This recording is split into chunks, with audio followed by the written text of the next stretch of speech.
everyone, it's Amy and I'm here with another tasty treat for you. We are going to be painting a Nemo inspired painting tonight, so we needed an underwater treat to go along with it, and I have for you Nemo's underwater punch. To start, you have to rim your glass before you start pouring liquids in, because you can't turn a filled glass upside down. That would be bad. Anyways, I like to use lime juice, but you are welcome to use water. And all you do is dip your glass in the lime juice and then twist it around here. I'm gonna do two, because I'm making 2 drinks. So here's another one. So I just twist in the lime juice. And then all these are sprinkles, and I took a drop of red and a drop of yellow food coloring to make this wonderful orange color.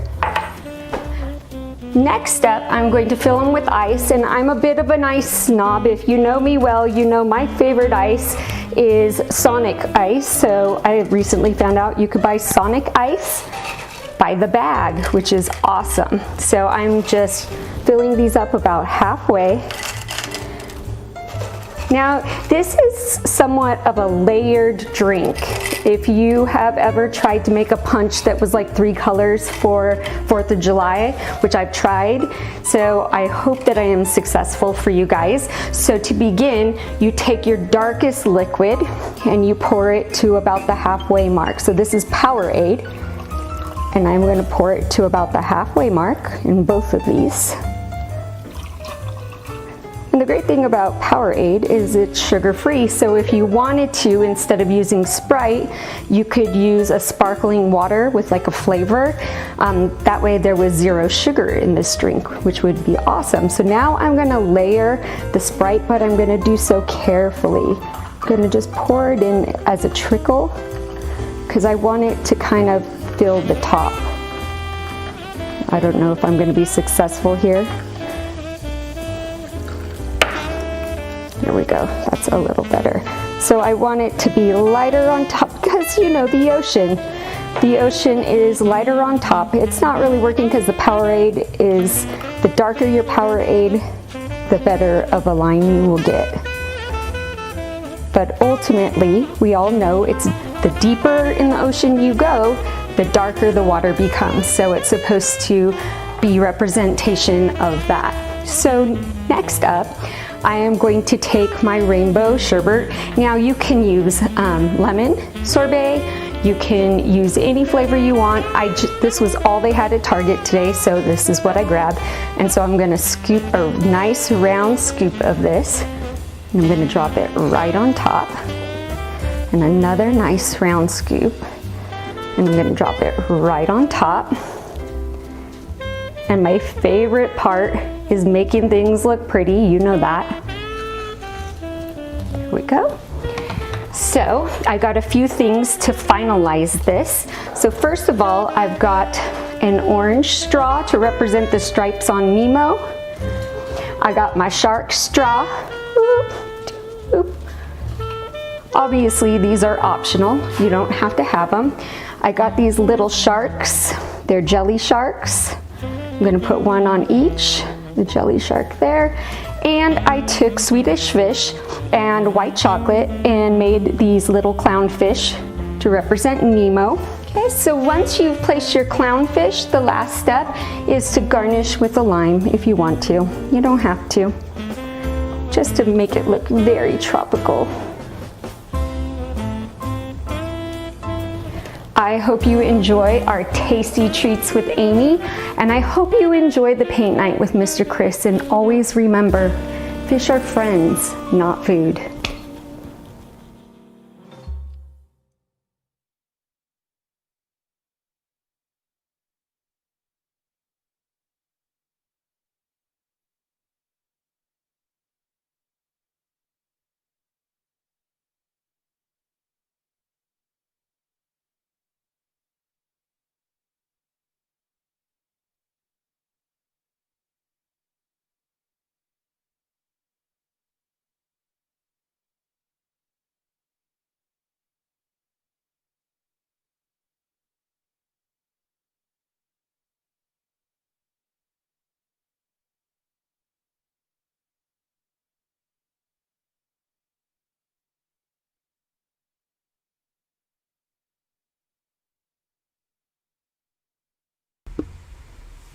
Hello everybody.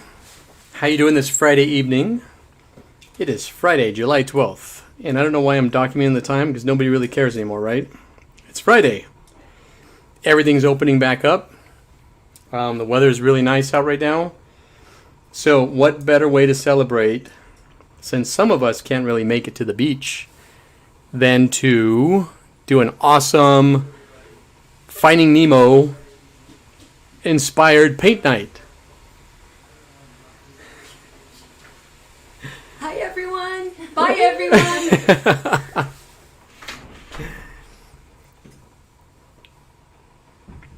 So you guys ready to paint this? I am joined once again with a very special guest. Two special guests actually.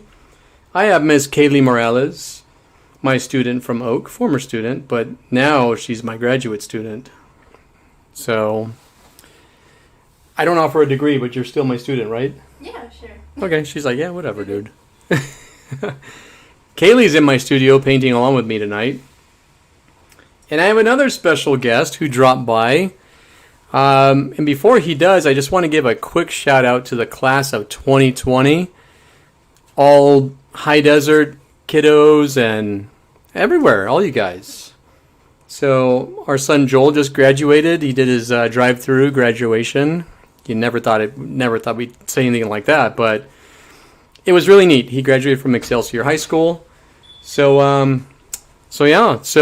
And actually, here he is. I have a very special guest. Class of 2020 from Oak Hills High School. Here he is. Give it up for Mo Moore Jr. Hi everyone, how are you guys doing? My name is Mahari Moore Jr. I hope you guys are having a lovely day. Please support Mr. Hernandez. He is the absolute best. Thank you guys for coming out and supporting. Thank you. Love you guys. That was so cool. I'm like, there's nothing better than having my Bulldogs come by and visit me and hang out. So are you guys ready to paint? We're introducing a new color today for this painting that we're going to do. We're going to be using a burnt sienna for the brown. Now we've been using burnt umber. Burnt umber is a very harsh brown, which it's a basic brown. Burnt sienna is more of a reddish type brown. It's got a little bit of red in it. So if you don't have burnt sienna, I'm going to teach you how to make it. And if you don't have brown, well, we're going to figure that out. Improvise. We're going to have a lot of fun though tonight. So are you ready?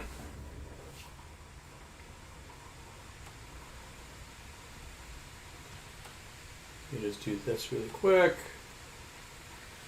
Okay, I got a little camera here so you guys can see my palettes, so you guys can see how I mix my colors. I'll guide you through how to take care of your brushes, when to rinse your brushes out. Make sure that you have a clean cup of water here, just like this. And we're probably going to change it out about halfway through. You're going to need blue. I prefer ultramarine or basic blue. If you have a cerulean blue, you can use that. That's fine. Whatever blue you can get your hands on right now. We're going to be using yellow to make the green. Okay, so make sure you got some yellow. We've got some black. And of course, I'm always going to have white to mix in to lighten and tint my colors. Okay, the brushes I'm going to be using, I'm going to have a flat brush, which is my flat brush here. Okay.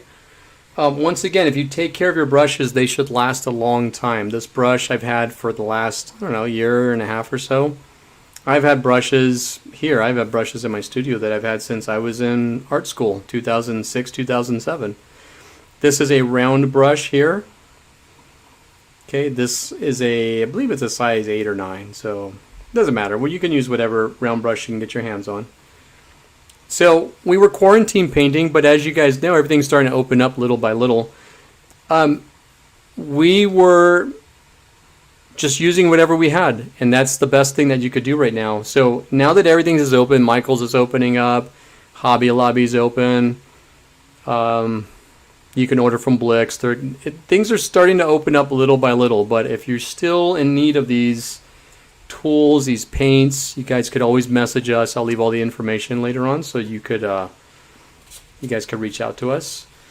But what I'm going to do is, before I start painting this whole piece here, I actually like to kind of sketch it out just a little bit. Not with a pencil. Please don't use a pencil to draw these in, by the way, because if you paint over graphite with a lighter color, it's going to bleed into it and it's going to make a mess. So we're actually going to use the color that we're going to paint Squirt with. And I'm going to start with painting Squirt, and I'm going to block his head in first. And his head is going to determine where everything else goes in this piece. Okay? So, and you guys know that we've mixed colors before. You guys know that mixing primary blue and yellow make green. So it just depends on what colors you use, or what strength that you use. But we're also going to throw some white in there because we want like a fluorescent type green color. Okay, so my first colors I'm using white, blue, and yellow. So if you guys want to go ahead and get those out.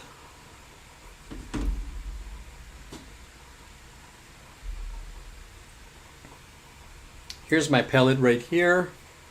So I try to keep a clean palette. What I'm going to try to do is keep all my colors that I start with here, because on the other side of my palette I'm going to put my blue color, my background. We're going to paint the background last. Actually, no, we're going to put the lettering in last. So lettering is optional. You guys should try and do the lettering. Some of you say, oh, I'm good, I don't want to do the lettering. Just do it. It's fun. Just take a chance. You're not getting graded on this. Just have fun with this. So I'm going to start with putting some white here on my palette.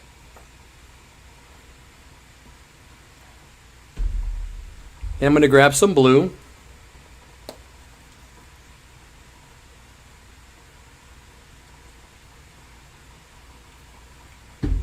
And some yellow.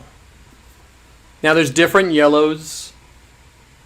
If you really want to get into it, this is a lighter yellow. But there's cadmium yellow mediums, there's cadmium yellow lights. If you want to make green colors, like light green colors, try to go with the lighter yellows.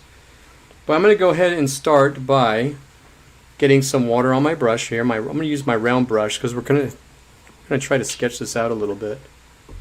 Okay, so I wet my brush. Now I don't want it sopping wet, so I'm going to go ahead and I have a paper towel set off to the side here. I'm just going to roll it around on my paper towel. And I'm going to go ahead and I'm going to make a little mixture of a very light green. Okay, see how I'm mixing this up right here? And then I'm going to add some white. I'm going to pull some white off to the side right here. And I'm going to very carefully, I'm going to paint this darker so you could see it. But I want you guys to paint this with your round brush. I want you to use a paint so light that you could barely see it. Because you're going to be painting with acrylic paint. And as you know, acrylic paint, you have to layer and layer. And in the past, some of my painters have painted a little too dark with their outlines, and then by the time the painting was done you could see all the dark outlines, and we don't want that. So I'm going to paint a little bit darker. Now here's what I'm going to do. From my canvas up here, I want to go down just a little bit, and I'm going to start boxing this in. I'm going to trap this little area so that I know that I want his head in this certain area, and the rest will follow. So I just want to go down a little bit, and I want to just put a little mark right there. I don't know if you guys can see that okay. Now remember, try to go as light as possible. Okay, and then I'm going to go over here and I'm going to put a little mark right here because I'm going to tell myself that his eye is going to go somewhere over here, but I don't want his eye running off the page right here. I want this to, the space that's going to go right here, you're going to see the back of his shell. Okay, and then from here I'm going to go over probably about, I'm going to go across here, and I'm going to drop down to about right here. Okay, so in these little lines that I've made, I am imagining a box in my head, and that's where his head is going to go. Does that make sense? Okay, I'll give you guys a second to do that.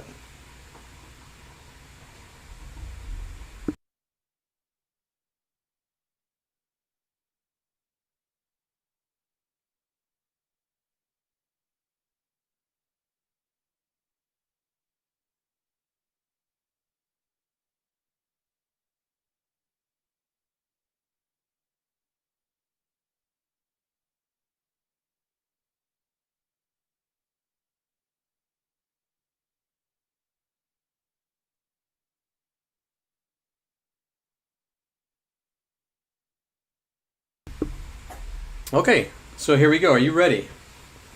Now I'm not going to move too fast, and I'm always going to stop because we're all painting along with each other, and I want to be fair, and I want everybody to catch up. So if you got somewhere to go, too bad. You're stuck with me for like 2 hours.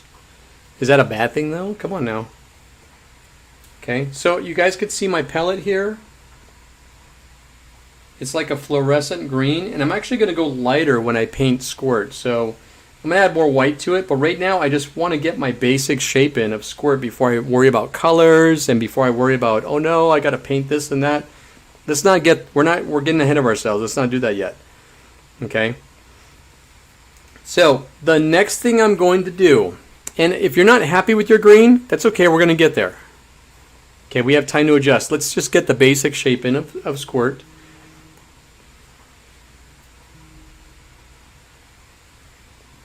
Okay.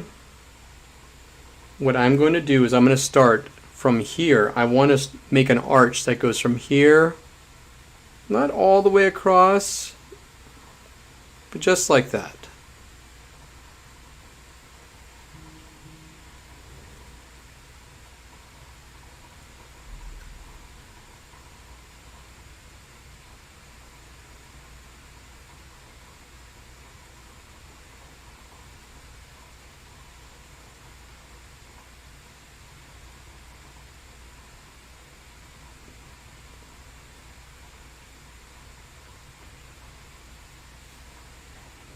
Okay, everybody good with that?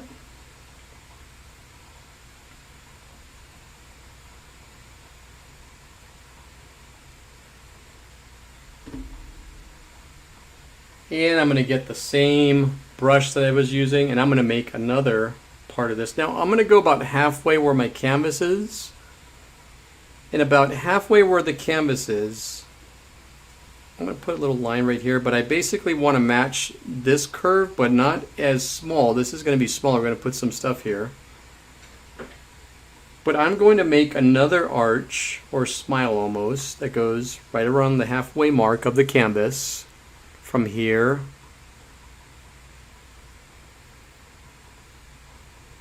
Just like that. That's even a little too much. Something like that. We're going to define this, and so this is what you should have right now.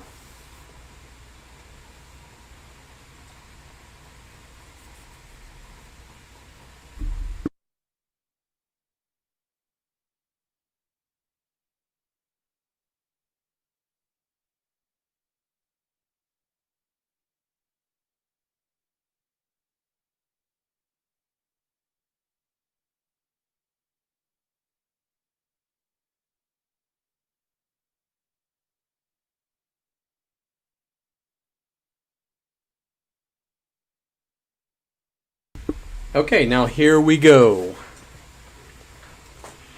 We're going to go from the top part here, and we're going to make where his eye socket's going to go.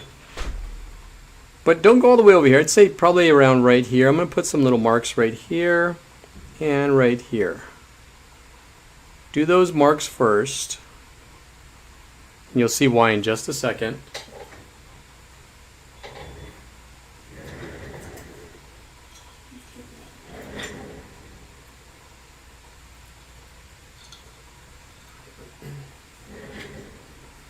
Okay, when I paint, I like to map everything out first.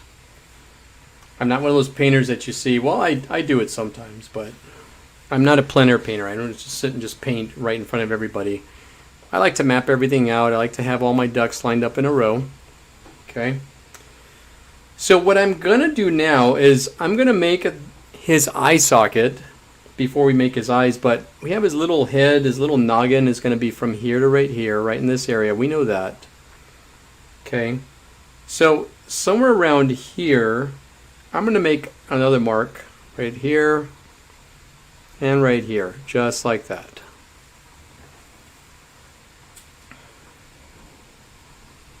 Right there, right there, right there.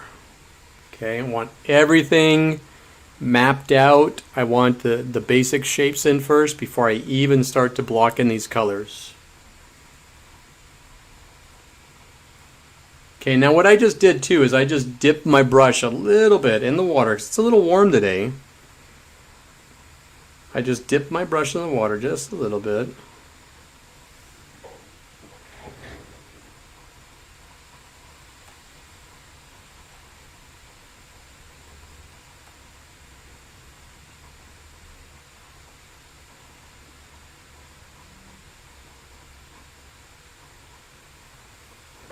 And here we go with the trivia. I'm excited. I just jumped onto my my stream right now to see your comments, so I'm going to look through it. Give me just a second.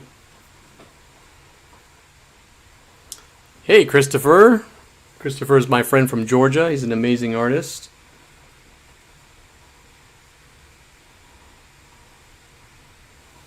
United States Navy veteran. Thank you for your service and for relaxing us with your awesome art.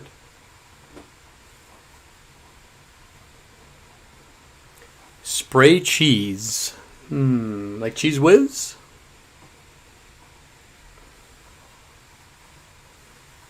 What animated feature film was Pixar's first release in 1995? Ooh.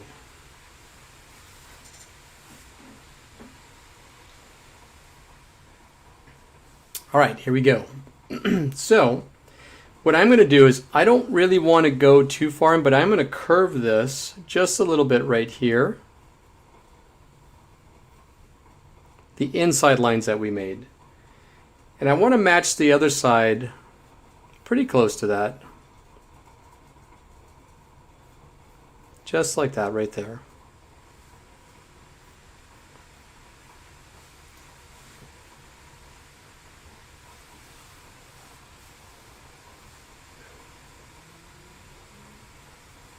Okay, now I want to make a special note while I'm making this. Squirt's eyes are going to be down at this angle right here. Don't make them straight. I want to go in this angle right here. Okay, so his eyes are going to go across this direction. And I might even, just so that I have that mapped out, I'm probably just going to make a little line that goes here. Try not to put that green right here because we're going to put his eyeballs right there. It's going to go across right here. And the bottom, same thing. We want to match this. So we're going to go from here down to about right here. I want to put a little line right there so we know this section right here is going to be where his head is angled. Okay, so I might want to adjust this a little bit.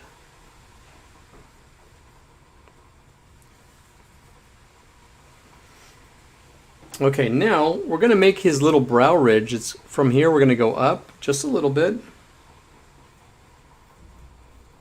and make this line right here. And whatever I do over here, I'm going to go right over here and do it on this side. Just a little bit.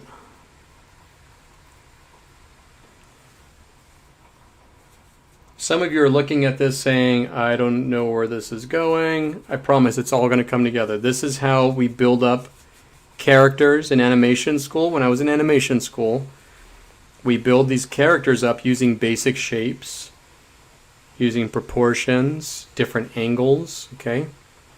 So the next thing I'm going to do is I'm going to go off of this side right over here, and I'm going to start on this side. I'm going to make an angle or an arch that goes from here to here. Probably right over here. So I have a starting point, which is right here. And I have a stopping point, which is somewhere right over here. And I'm going to make a line that starts out a little bit curved, and it's going to go right in this direction, just like this.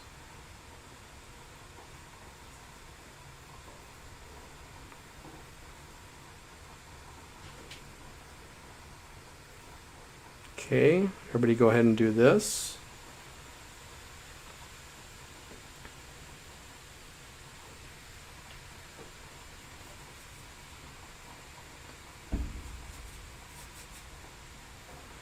And I'm going to do the same concept on this side. I'm going to grab this line right here and go across and make sure that they're proportioned. So it's going to go from here to here, and when I'm going to put a little line right here,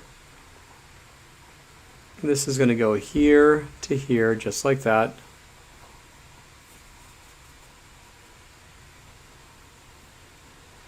And I'm going to do the same thing here. I'm going to go from here to this line right here.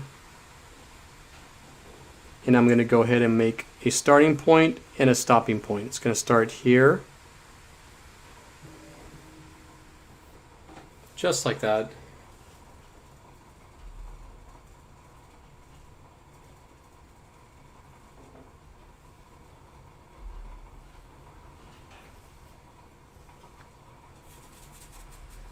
Like I said, I want to draw this out first before I start throwing that paint down. Once you throw that paint down, you can fix it, you can adjust it, but it might take a while. So I'm going to make this a little bit higher. I'm going to make this little area right here.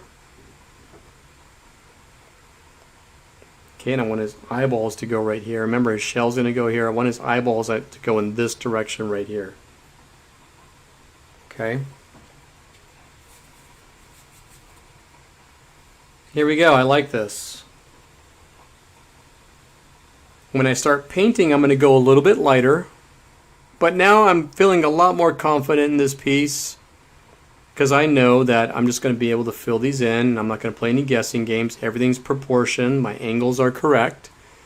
I want him to have his head tilted a little bit. Okay.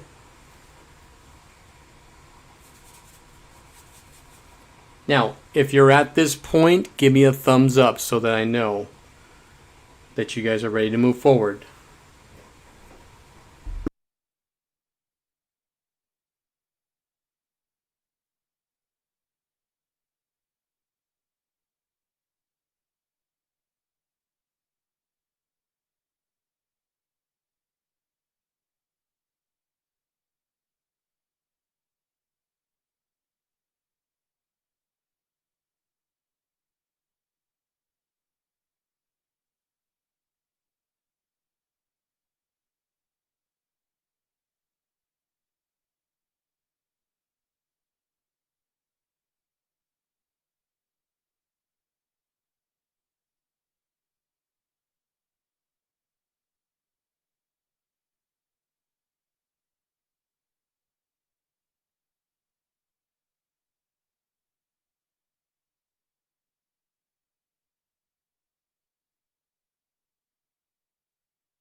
Okay, here we go.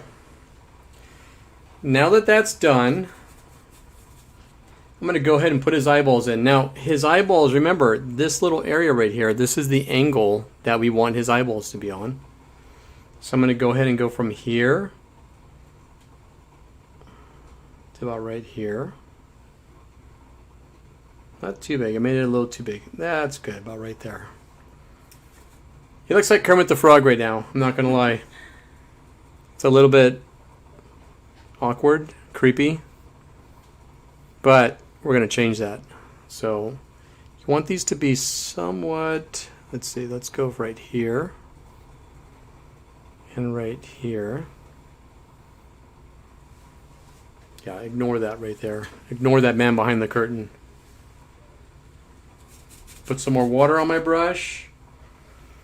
Okay. And then I'm going to move over to here. So everything is still here on this plane. We're going to stay on this plane right here.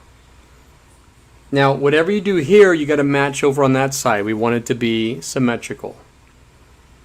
So I'm going to make a 3/4 circle. This was like a half circle. We want to go 3/4 now. Somewhere right here. We're going to start here and go to about right here. There's one.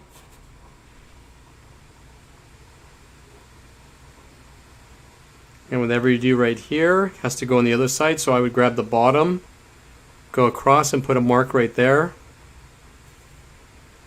Go across, put a mark right here.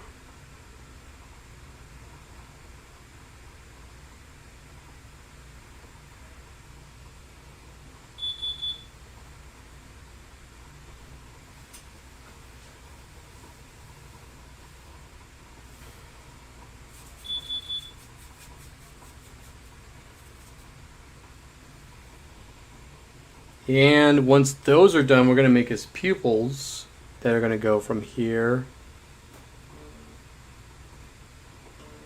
Now remember, all you have to do is if you make the pupils here, you go right across and put a little mark there. Go right across, put a mark there. We want to still see some of that brown, that burnt sienna we're going to put in for his eyes.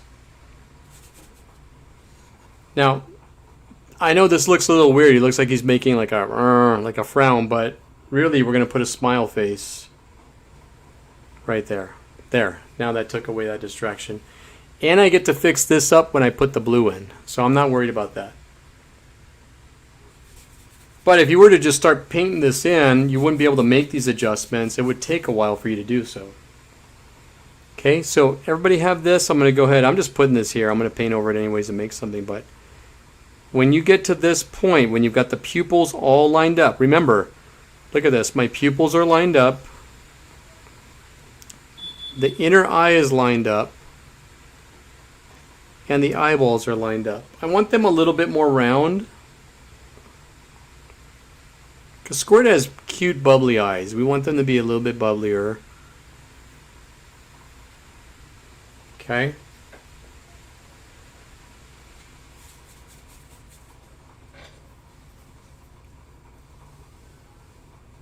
Alright, you guys look like you're all caught up. If anyone's not caught up, just tell me, hey, wait, give me a second. Hold the onions, Mr. Chris, and I will totally wait for you, I promise. I'm not in a hurry. I'm not going anywhere. Kaylee's not going. Kaylee's stuck in here with me. She's not going anywhere. She doesn't want to go anywhere. She's in my studio. My studio is like Willy Wonka's chocolate factory. It's amazing. It's awesome. Why would you want to be anywhere else? It's paint galore in here. Why would I want to leave? Yeah, she said it's paint galore. I like that.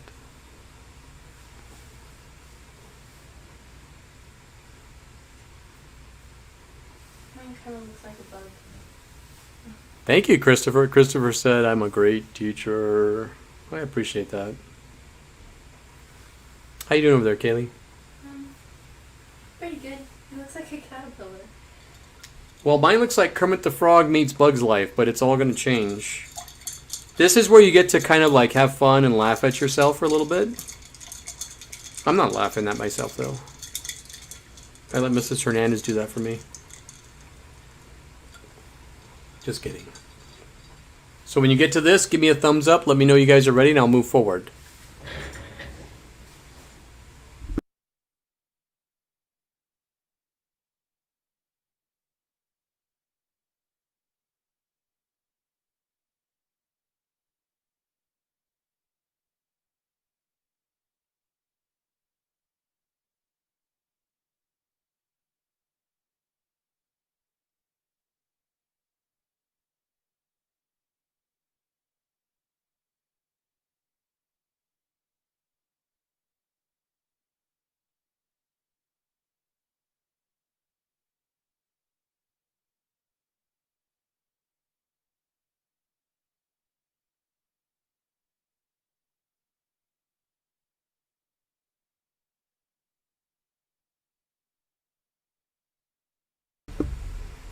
All right, are you ready?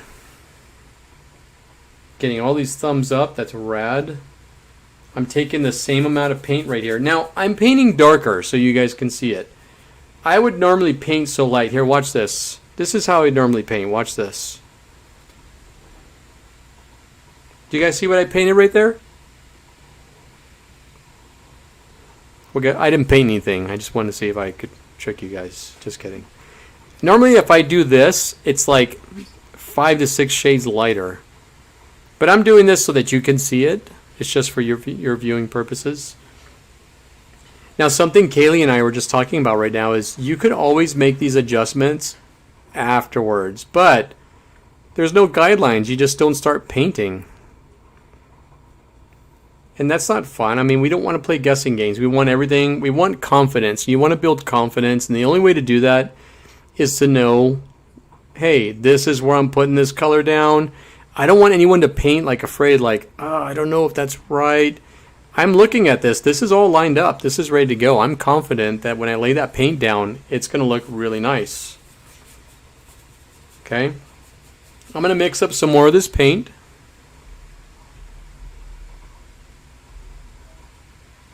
And I'm going to go ahead and move down here because I want to make this lower part of him. And it's going to go somewhere around here. I'm going to make a little mark that goes about right there. So that's what I just painted.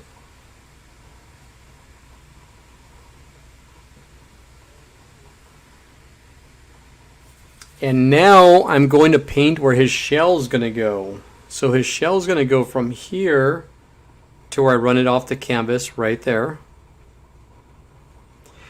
And about halfway through where his eye is at, now this is all a bunch of stuff I'm going to cover up, but I'm going to cover up with the burnt sienna halfway through his eye. So if you go where the halfway mark is where his eyeball is, I want his shell to be right here. So I'm going to put a line right there so I know this is where we're going to paint that burnt sienna to make his shell. Okay. Remember, don't leave the paint on your paintbrushes. It's acrylic paint. It dries pretty quickly.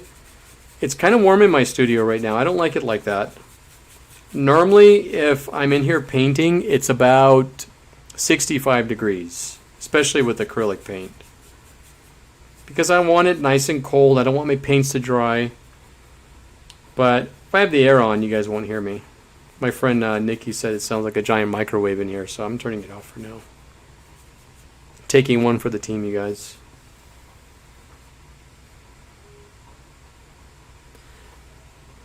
Okay, so here we go. We're going to paint his fin right now.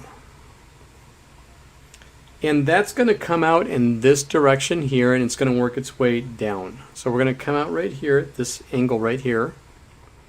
I'm going to put a little mark right here. And don't go all the way up to here. Avoid that. We're going to go right over here. Make this a little bit wider.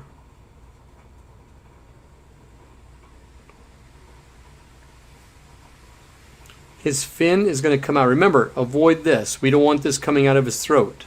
Okay, we want it to look like it's actually coming out of his body, but it's behind, it's overlapping.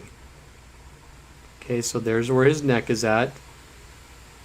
Avoid this area right here. Come down a little bit. Put a mark going in this angle, this direction. And I want it to go down just a little bit, and I'm going to make his big old fin just like that. And if you want to know how far to take it down, watch this. Go where his eyeball is, put your brush right here, and just go down, and that's about where it should be at. Right there. Does that make sense?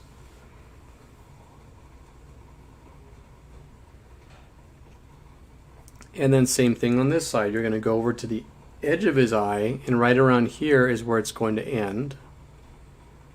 It's going to go up.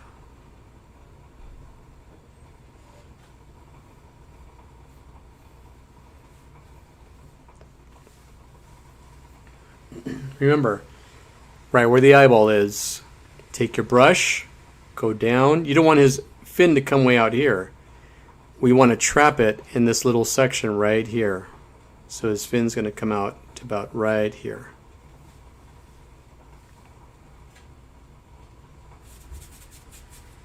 If you do this before you start your painting, it's easy, it's fun if you're replicating a piece.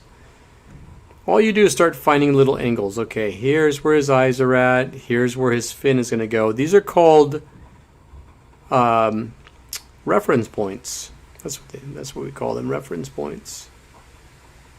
Okay, reference points, use angles for everything.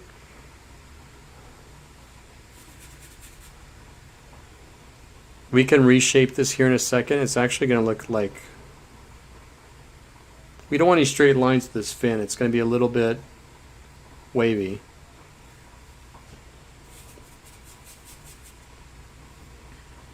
Is everybody doing okay?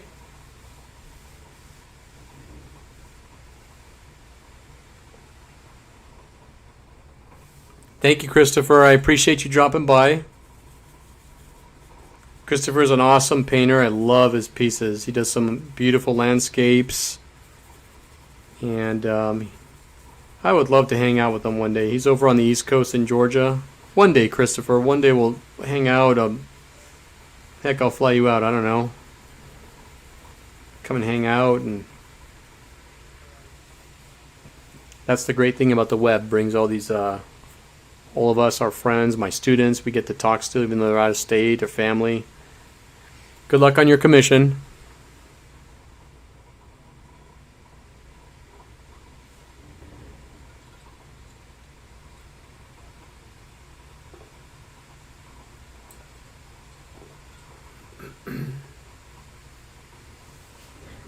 Speaking of Ellen, I actually got to meet Ellen in 1997, 1998. And just so you guys know, when I met Ellen, she was super sweet to me. She was amazing.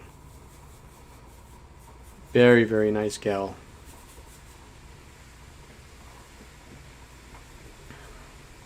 Okay, this is all done. Let's move to his other fin so we can start blocking this color in. So right where this ended, I'm going to go right over here and I'm going to make this little shape that goes from here up a little bit. It's almost like an L right here. That's what I just made. And then we're going to come down, curve it around, but don't go all the way to the bottom. Go about right there.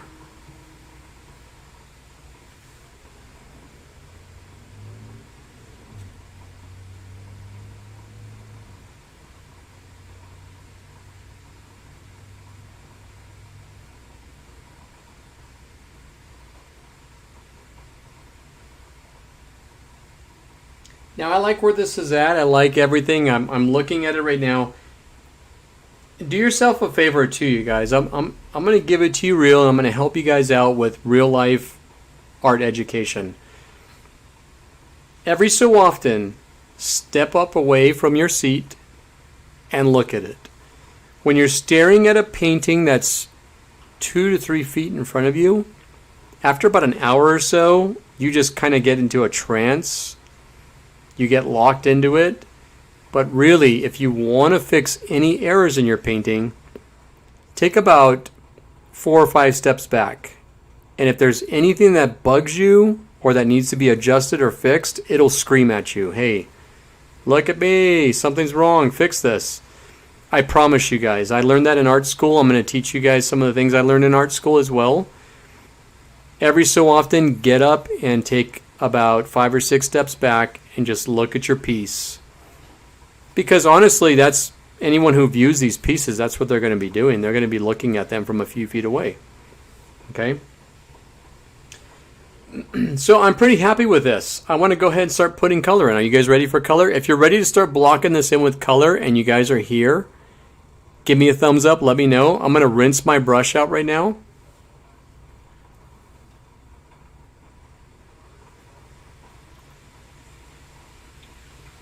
When you rinse your brush out, swirl it around just a little bit, but paint the bottom of your cup. Don't push down real hard. Don't smush it out like you're digging it into the dirt. Just paint the bottom of your cup and then rim it against the edge of the glass or the cup or whatever you're using. And if the water comes out, see this right here?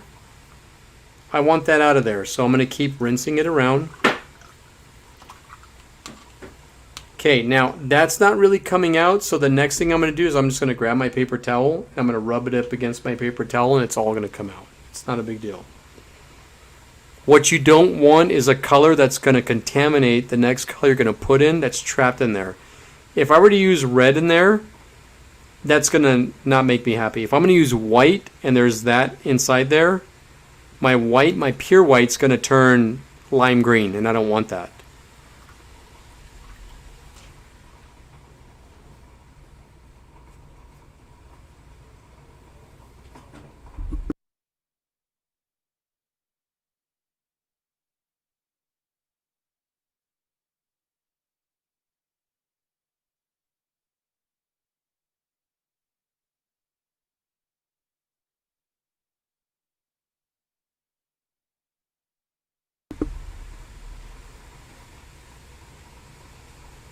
Okay, so I'm going to give you guys just a second to do all this.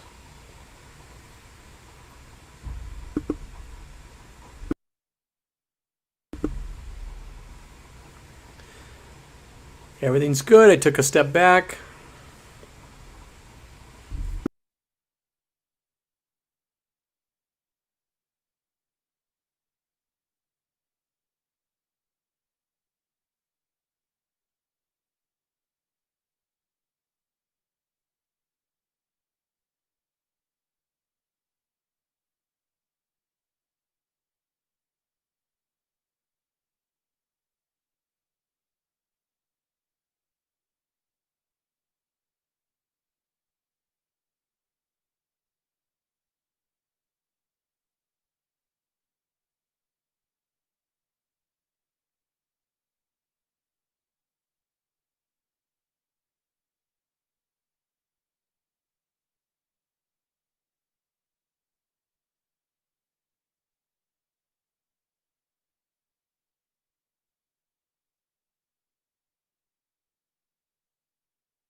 Okay, if you guys are at this point here, I'll tell you what, everybody, if you're painting along with me right now, take a break, just stand up real quick. We're not going to take like a 20-minute break or anything, but stand up and stretch.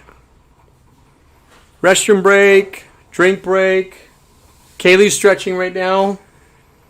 I'm not stretching though. I need to stretch because my chiropractor's not going to be happy with me for sitting the entire time. So everybody take a stretch break. I'm going to go fill up my water again. My hydro flask ran out of water. I don't know how that would happen. I have a big hydro flask. So when you guys are ready, give me a thumbs up. What do you think, Kaylee? How you doing, Kaylee? Pretty good. I'm pretty Okay, I'm going to go look at your piece right now. Here, you can sit down and talk to everybody here for a second. Oh, that's better than mine. Oh, you like it? Yeah. Here, I'm Well, just that's gonna what I take over. want. I'm just gonna start. Go. You know what? Take the day off. Okay, I've got it. Kaylee's going to take over. I'm going to go to the store. I'll be right back. I'll be back in an hour. Kaylee's going to finish this off. Look, and we're finished. All done. That looks All right. I'll see you guys next week.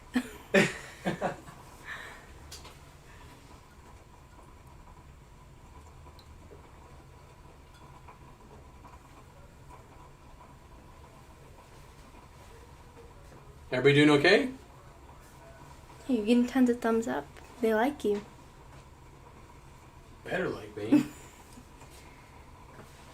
If you guys like me, give me a thumbs up. I only have 8 likes. I only have 8 likes on the video, you guys. Tell them. Everyone, thumbs down. I'm just kidding. No. Kaylee, you gotta go home now.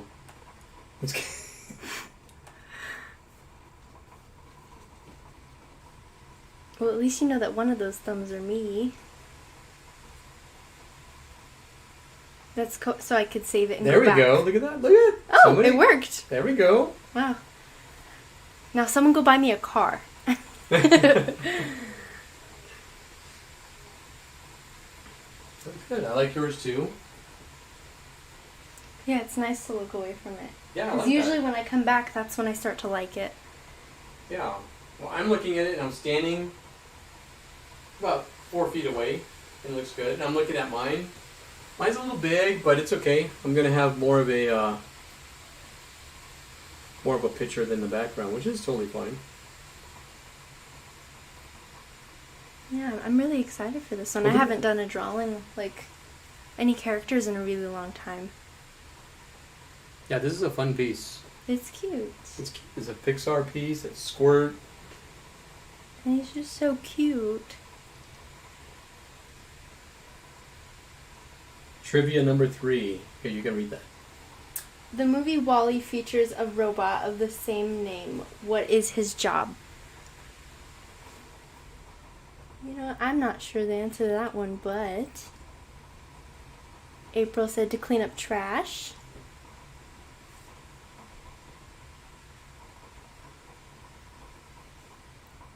Clean the trash.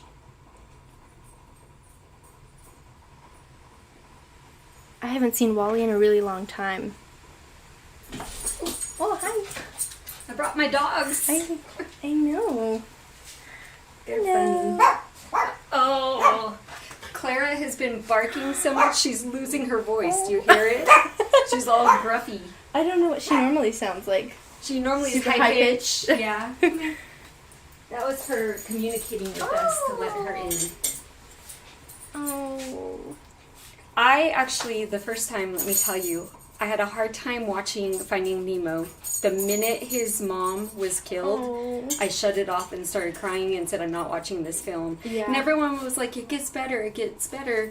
And Like, how could it get any better? and then he loses Nemo. So I'm like, Are you sure? My mom wouldn't let me watch Bambi, and I still haven't watched Bambi. She said it's too sad. Bambi is the same. Oh gosh, Dumbo is like Oh, that. yeah. Oh. And the other movie I refuse to watch is Up. I've heard that it's like dreadfully Mm-hmm. sad. It gets better, but I just can't. I'm too emotional. I cry at like the Sarah McLachlan dog commercials that are on TV. So I'm the yeah. same way, but yeah. So, but yeah, I finally watched Nemo all the way through, and it helps that Ellen DeGeneres is there to be kind of like the humor. The humor, yeah, because you need that. Yeah, because like this guy loses his son, and you're like, okay, how is this like happy? Anyways, so anyone else agree? Did somebody get the trivia correct? Yes, Clean up Clean up trash? April got it. Yeah. Whoop, whoop. He was It's a been a really long trash time. collector. He was a trash cleaner. I thought he would. Does he like recycle it or something? I thought he made puts it in little a box, boxes. yeah. He shoves it like in his little cubicle and he drops them out. It's like a little trash compactor, Yeah. and he Oh. compacts it in, and then like is building like something with all of the trash. No, Come on, girls. My hydro flask. Is No, Squirt in Finding Dory? I don't remember Squirt or Crush being He's in. not in Nemo. He's further along. I think he's in the Finding Dory Yeah. one. Really? I think because Crush doesn't have a kid yet, or maybe he has a It's kid. Crush's, Oh, it's Crush is Crush's in- little guy. Yeah. You know, the one who's like, dude. Californian. He's totally Californian. Yeah. You know, he says water like water. Water. Water. dude. Anyways. I can't remember where the movie takes place in. I want to say like Australia or something like that. Is that right? I think so, yeah. I forgot the body of water that they're specifically in, but it's in Australia, and I didn't know that. I didn't think that they put it into like actual settings. I don't think they could make Finding Nemo in the United States or on the Pacific because the water would be like brown and Gross. gross. Yeah. Yeah, Yeah, we don't take care of our beaches. It's sad. it's really sad. Gross. Speaking of Wally, we need to start taking care of the planet. Yeah. We do. And we're all quarantined right now. Who's seen Wally? You guys can't lay around on your couches all day like they do in Wally. You gotta get up, go to exercise, get outside. But it's 100 degrees. It's hot outside. Well, get up at 6 in the morning, go for a walk. That's what I've been doing. It's It's fun. nice and cool. It's nice out. It's real nice out. I like that Amy did the drink with paper straws. Yes. Yeah, no plastic straws. Yeah. I'm a big fishing advocate. I like to go ocean fishing. I like to go fishing around the local lakes, and I bring a bag with me, and I pick up trash every time I'm out and about fishing. I catch and release. I don't really keep fish. I don't really eat the fish I catch. I always catch and release. If I want fish, I just go to the grocery store. Yeah, I'm not too fond of it because I feel like it's never clean enough. It's not. And a lot of the fish that we get in the stores, it's from up north.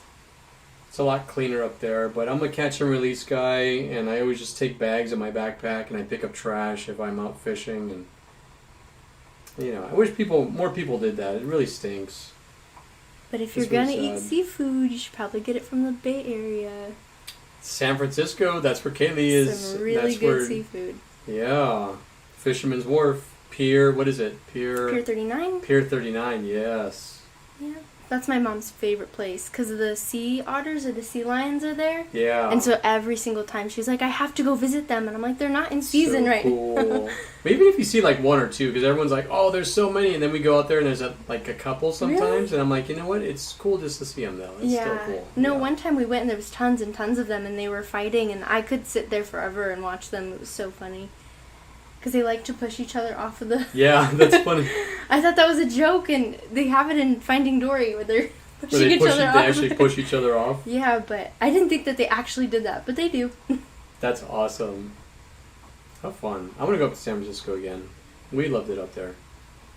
And then when Kaylee goes back there, we're going to go invade her space, and we're going to stay with her and bring all of our, like, 20 family members there and eat all of her food up, and yeah, just have fun up there. Are you all ready to... Let's go. If you guys are ready, Yeah. give us a thumbs up again.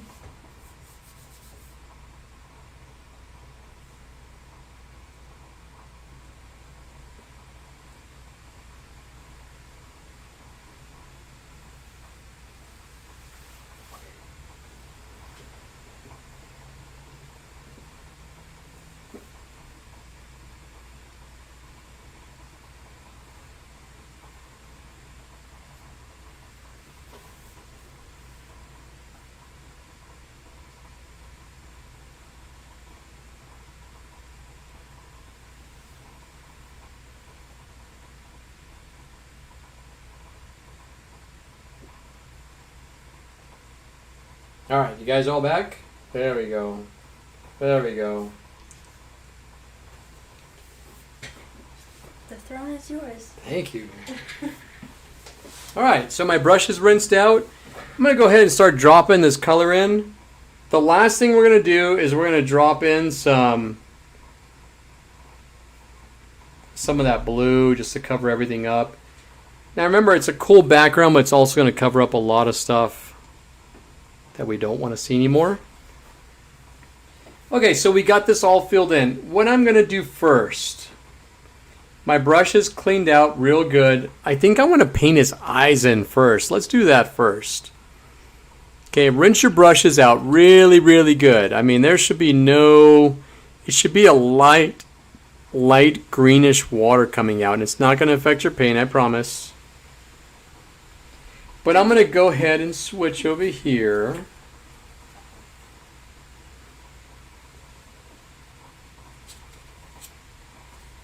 There we go. Here's my white.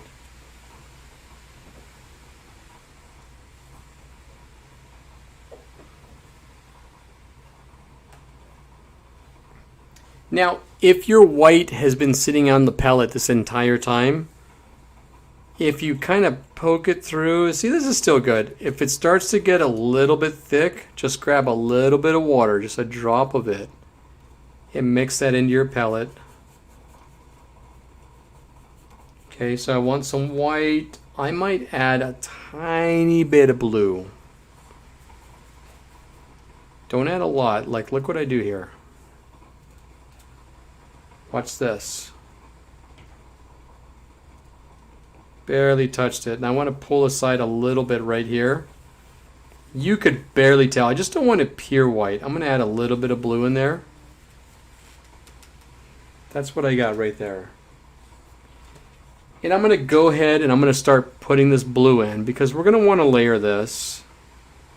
And look at all the work is done. All we're doing now is just adding these colors in. Look at this. That's rad. I like that.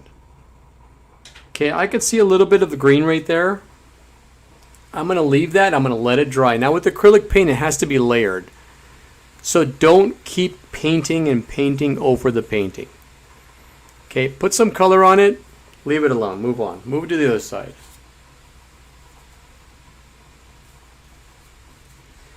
And remember, everything's done for you guys if you did all this already.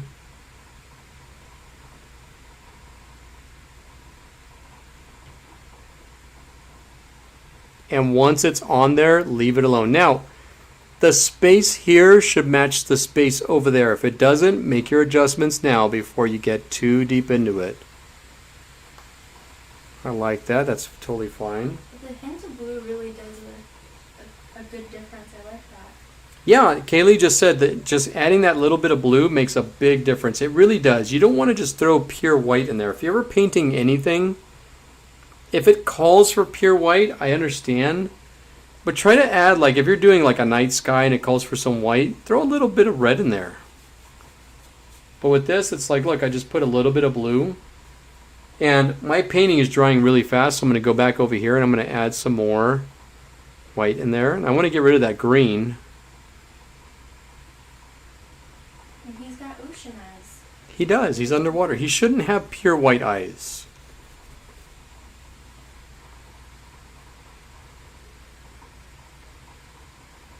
I like that. That's red. That's cool.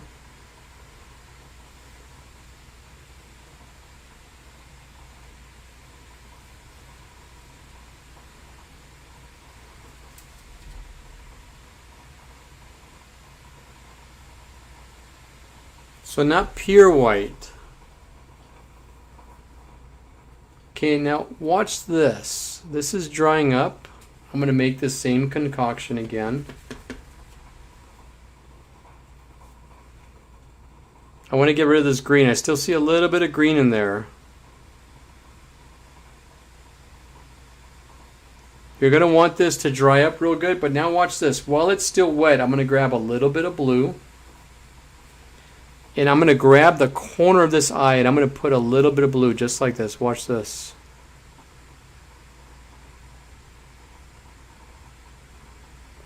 And then what I'm going to do is I'm going to wipe off as much as I can on my paper towel. So grab your paper towel and wipe off as much paint as you can. With a dry brush, grab this paint while it's still a little bit wet and brush upward. Very gently. You want to blend this in. Very gently. Okay, there's a little bit too much blue right there. I'm going to grab some of this original mixture right here. And I'm going to brush it right on the bottom right there.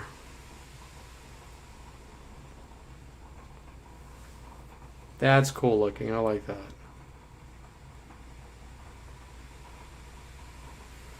In other words, I put a little bit of blue in there to give it some shadow. Like there's shadow on the bottom. I want to do the same thing to the other side. Just a little bit though.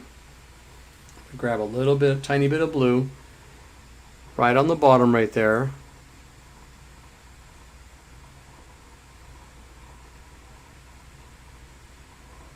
Okay, wipe off your brush on the paper towel. Wipe as much off. Don't rinse it out. Please do not rinse your brush out. Just wipe it off on the paper towel. Grab some of that original paint that we made for the entire color, the white with a little bit of blue. And just brush along the edge right there very gently. This is called dry brushing, and now we're blending these acrylic paints.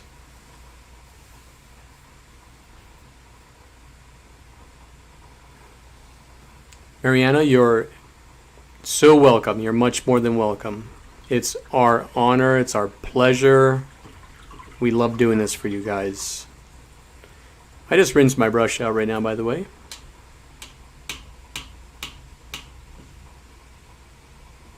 Pretty clean.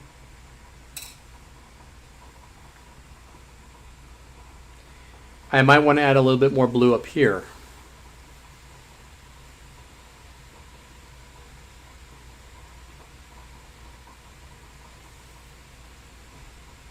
Okay, so I'm going to go back up here. Watch what I do here.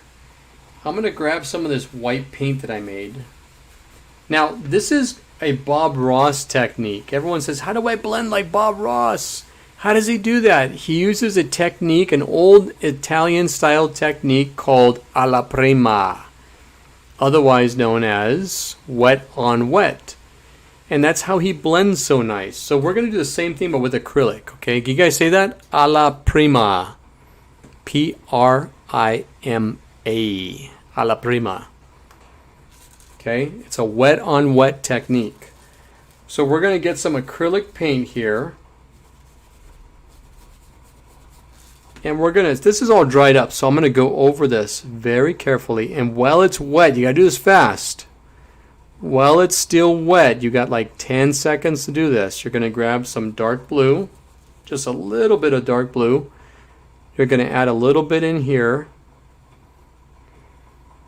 and just paint it right on the sides right there. Now, while this is wet, wipe off your brush on a paper towel.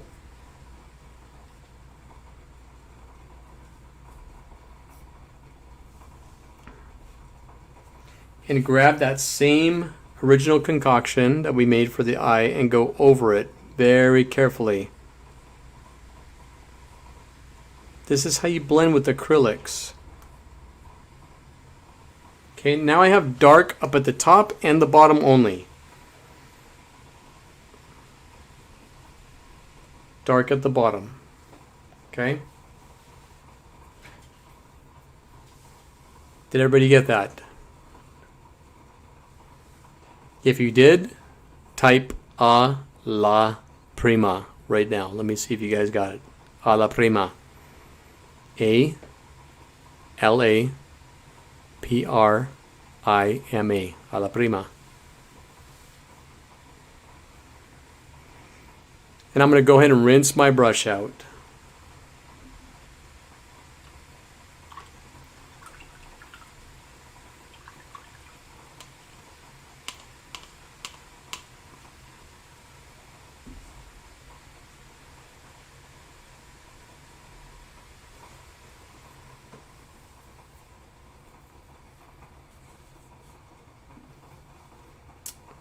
Okay, if you got that, give me a thumbs up because I'm done with this here. I'm going to switch. Now, I go from light to dark when I paint. And the reason is I don't want to paint all my black in or my dark colors in and then rinse my brush out and accidentally have a darker color trapped in my brush. And it accidentally comes out when I'm doing white. So I always paint with my lighter colors first and I switch to my darker colors last. The blue background here is going to be done last. The next thing I'm going to do is I'm going to work on his actual skin color here with a very light fluorescent green color that we're going to make together, okay? And here's trivia number 4.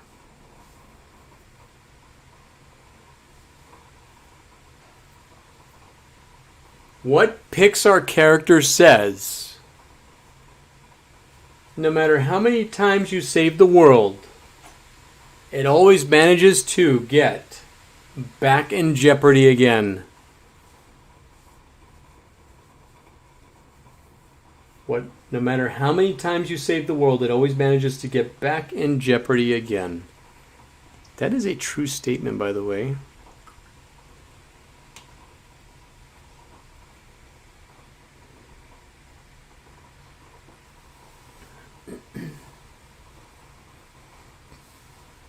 Ooh, did Mr. Incredible say that, Mrs. Hernandez?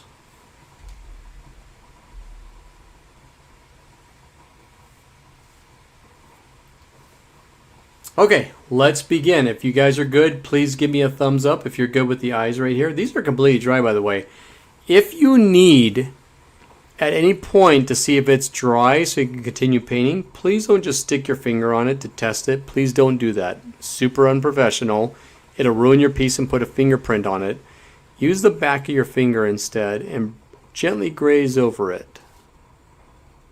There's no paint on there. My hands are clean. Emma, if you're watching, my hands are clean.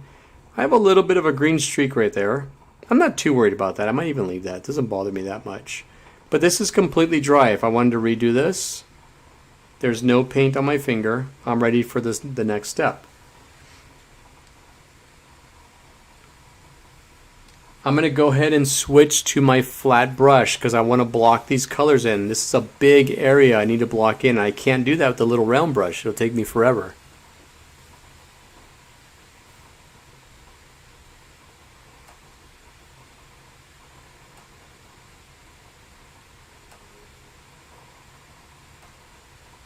Okay, so I haven't used this brush yet. The water hasn't been cleaned out. It looks like I don't know, it's kind of milky looking. I'm not ready to change it out yet. I'm going to go ahead and get my brush and just put a little bit of water on it. You don't need to completely saturate it. How you doing over there, Kaylee? I'm doing well. I really liked how he's coming out. I liked your piece a lot. It's going to come out really nice. I'm excited to see it when it's all done. I'm not really used to doing like figures and characters. Yeah, you know, I don't paint a lot of these characters. I paint a lot of backgrounds. And you guys have seen all my paint nights. We've been doing like backgrounds and beach type things and different things like that. But this is fun. It's a little challenging because these characters aren't meant to be painted this way. They're normally, they're done on the computer. But the traditional cartoons, they're done with cellophane or cell paint. Cell paint is what they call it.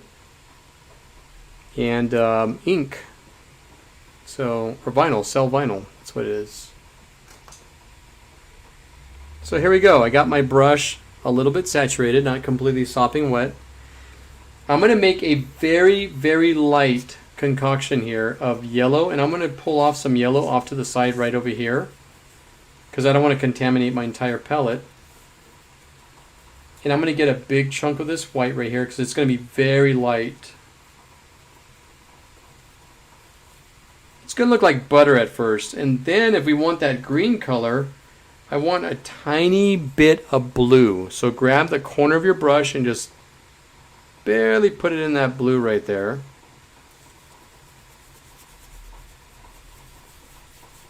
And that's the color I want. Actually, I'm going to go a little bit lighter, so I'm going to add some more white to that. And make sure you make enough about the size of a quarter of this paint for what you're doing. I'm using an 11 by 14 canvas. Everyone else is using 8 by 10s. This is the color I want. Look at this color right here. Okay. Now, I'm good with this right here, but I want to make sure that I work quickly. It's a little bit warm in my studio here. Add a little bit more yellow.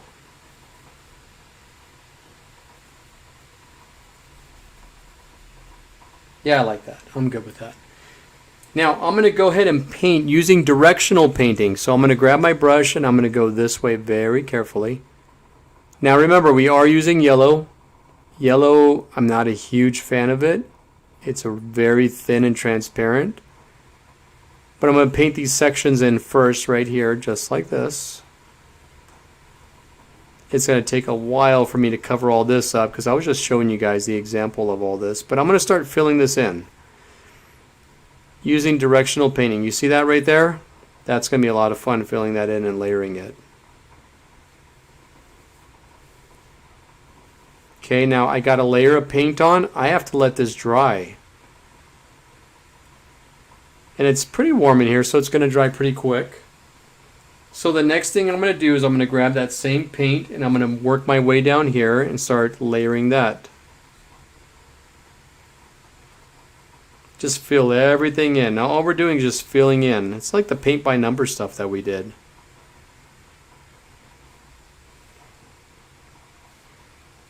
And on the other fin, we're going to put just a little bit because we want that to look like it's shadowed underneath his body. So I'm just going to put a little bit right there. Because we're going to put like a darker green in this area right there. Okay, now this has to actually dry. If you have a hair dryer, you can dry it. If it's drying up pretty fast already for you, awesome. But see, look at this now. This has to be layered. But the more layers with acrylic paint, the better it's going to look. Okay.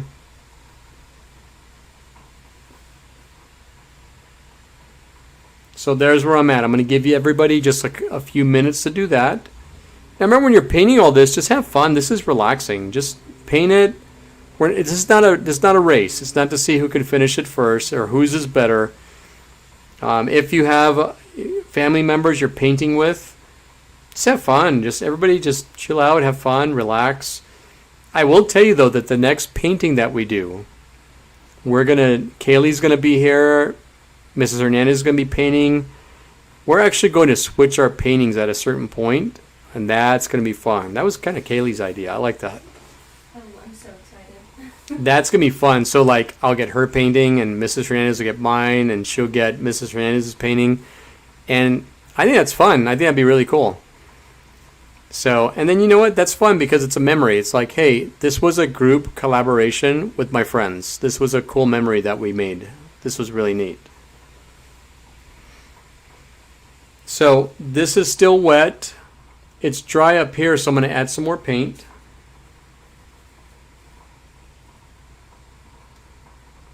And it's starting to cover up. It's going to take a couple more times, but I'm not stressed about it.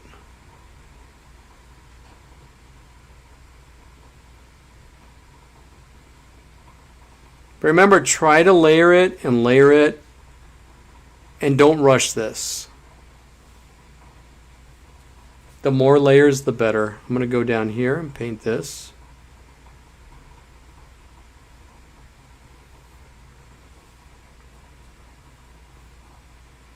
Yeah, I'm going to paint a little bit down here. Now I got to let that dry.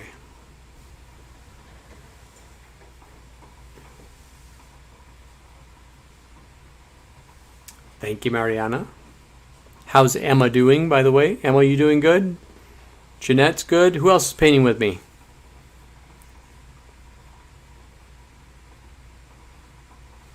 We'll make sure everybody's doing well. That's drying up right there. A couple more layers and we'll be good.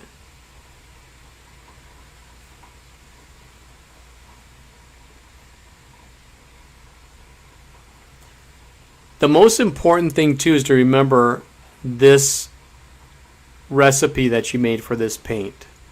Keep that in mind while you're painting. I have to go over this again and again. If your paint palette is almost out, I'm not stressed because I know, hey, I used 60% white, 30% yellow, and 10% blue, or maybe less than that. If you can remember whatever recipe you made to make this paint, you can go back and repaint it. But could you imagine how frustrating when this dries and you think, oh, I don't remember what I did. Was it more blue? And then you put more blue and it's dark. Then you got to go from dark to light, which is a pain. Okay, so this is drying up now. I'm going to go ahead and move forward and add another layer.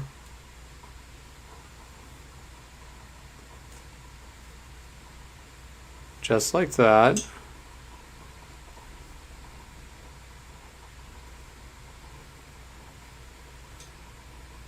And it's going to take a couple of layers. This is going to take probably about 3 layers. But it is covering up.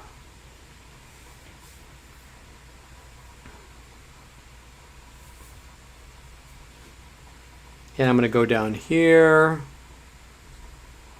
You have to be patient when you're acrylic painting too. You can't expect to just drop a layer of paint and it covers up everything the first chance you get.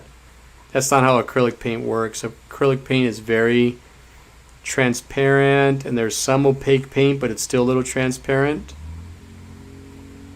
So you got to be very careful with that. Now I think one more layer of paint will do this, so I'm going to let that dry up and do its thing. But I'm going to go ahead and mix up some more paint so it's ready to go.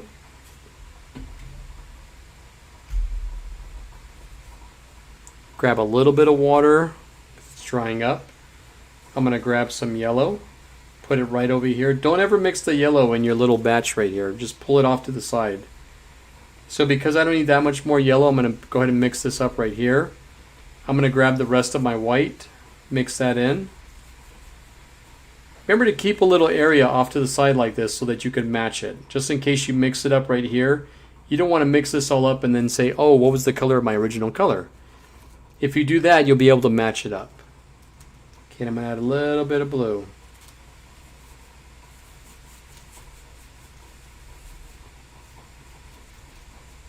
And that's pretty accurate. That's pretty good. While I was doing that, it's dried up. So I'm going to add some more paint right here. Some more paint right up here. Some paint right here. Now do directional painting. Remember to paint down where these little brow ridges are of his. Paint right up here. Put some paint right here. Some paint right here.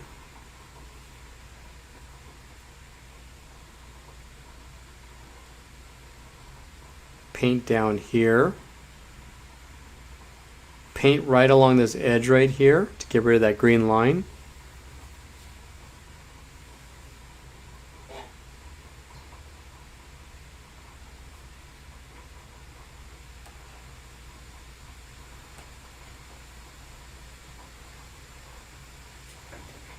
Yeah, I'm going to let that chill out for a little bit. We have that smile right there we made, so I don't have to guess where that is. I know where that is.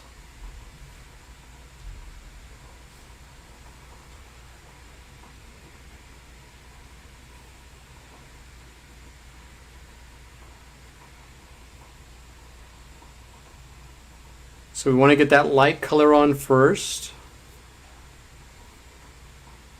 That's good. Now remember, once the paint is on there and it's starting to dry, leave it alone. Let it dry up. Let it do its thing.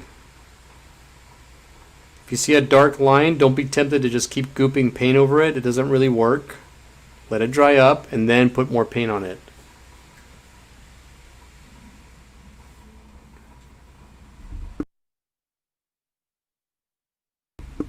When you guys have finished that and you got enough paint and you don't see a bunch of green lines through it, give me the thumbs up so I know I can move forward.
All right, how's everybody doing? Good?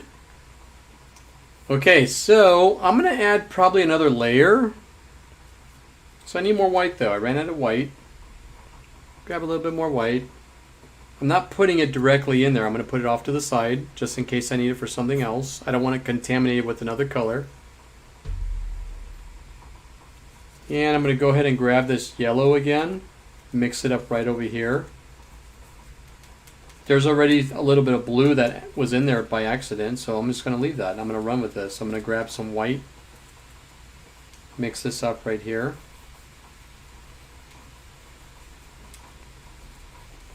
And I like that. Yeah, maybe a little bit more blue, because I want them to have a green tint. Just a little bit. Don't overdo it on that. Okay, here we go. This is dry. I'm going to add one more layer.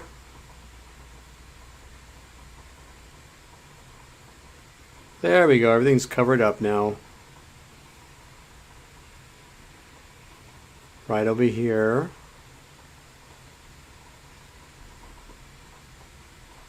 Yep, all of those green lines that I made are gone. It's got a lot of depth now because there's a lot of color in it. I want to add some more over here though.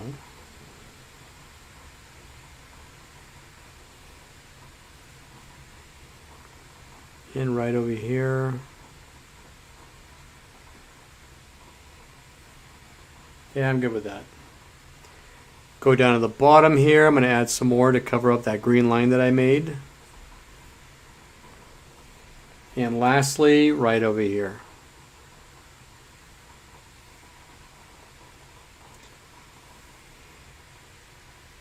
Now I'm going to rinse my brush out because I want to make a darker green for some contrast, but I don't want it to be contaminated with any white because the white will compromise that dark green. So I'm going to go ahead and rinse my brush out for this.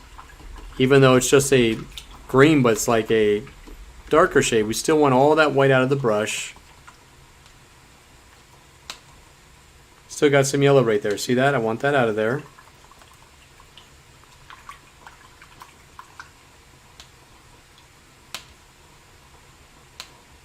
Okay, that's pretty good. I'm not using any more white, so I'm going to go ahead and just wipe it off. Now, when you wipe off your brush, watch how I do this. Here's my paper towel. I want to wipe the brush flat, just like that. And you'll see all the paint that comes off of it when you do that. Look at this. My brush is nice and straight. It's clean. If you rinse your brush and clean it that direction, that way. Now, we're going to add some dark greens in there in certain areas. Are you ready? I'm going to mix pure blue and yellow to make a darker green to add some contrast and some shadows for him. Here we go. Here's my yellow mixture right here, and I'm going to add some blue. It's going to be like a 50-50 mixture.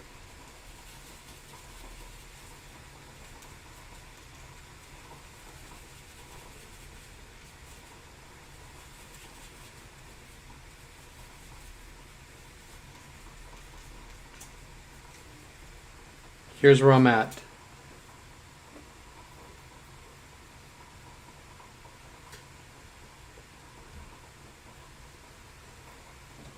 Okay, now watch this. I'm gonna start right up here. I'm gonna work my way down. With this dark green mixture, I'm going to get my brush and I'm gonna make some brush marks that go in this direction, just down like that.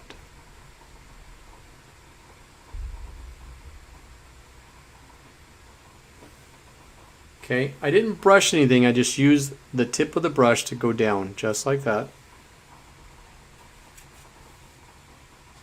And I'm going to grab some more of that dark green.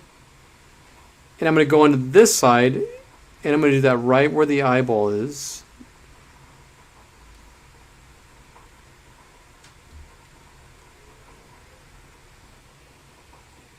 And I might do a little bit right here.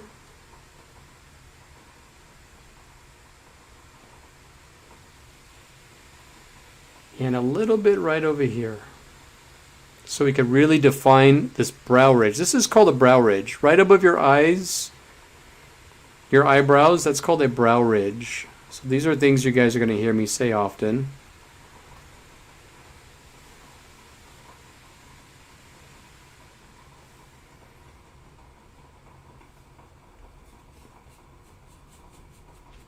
Then I'm going to work my way down to the bottom. And I want to put some of that dark green right here at the bottom. I'm going to gently brush in this area. Don't really push on that brush. Gently brush.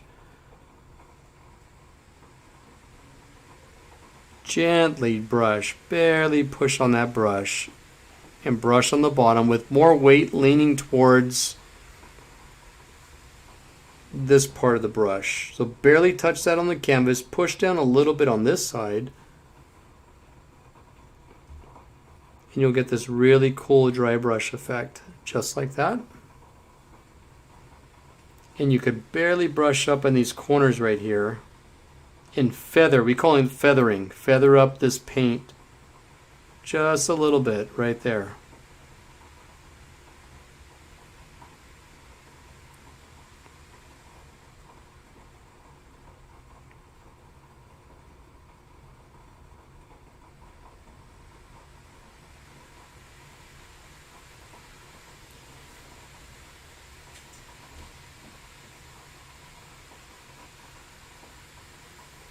You can go back over here and gently brush over this in this direction. Dry brushing. And come over here, do the same thing. Dry brush it just a little bit.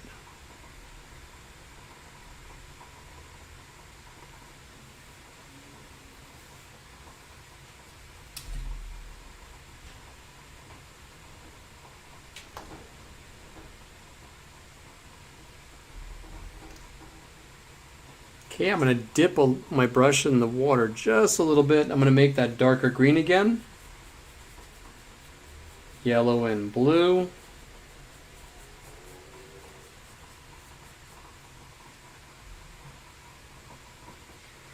Now I really want to be darker here at the bottom, so I'm going to leave here for a little bit, and I'm going to work my way back down to this area right down here. Here's that darker green color I've got. And I'm going to put in some green right down here. And I'm going to brush up very gently. Gently brush up. And follow this line right up to there. Gently, to where you're barely touching the canvas with the brush this way. Don't push down real hard because you're going to pull all that paint out from the belly of the brush right down right there. We don't want that paint out of there. You want to gently brush up in one motion and follow the direction of his fin right here.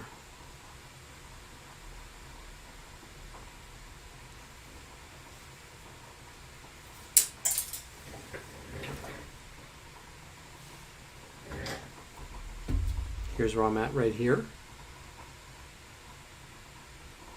Doesn't look perfect and super smooth. I want it that way. I want it to have like a little bit of a texture to it. Okay, now I'm going to grab some more of that green and I'm going to move over to this side now. And I want to just leave a little bit of paint, that lighter color right there, but I want pretty much to push down on the brush and get that dark paint out right here.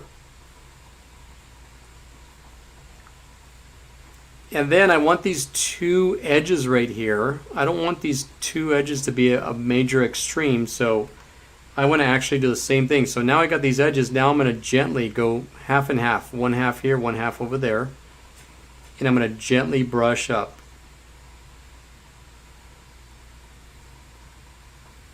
And that's going to blend.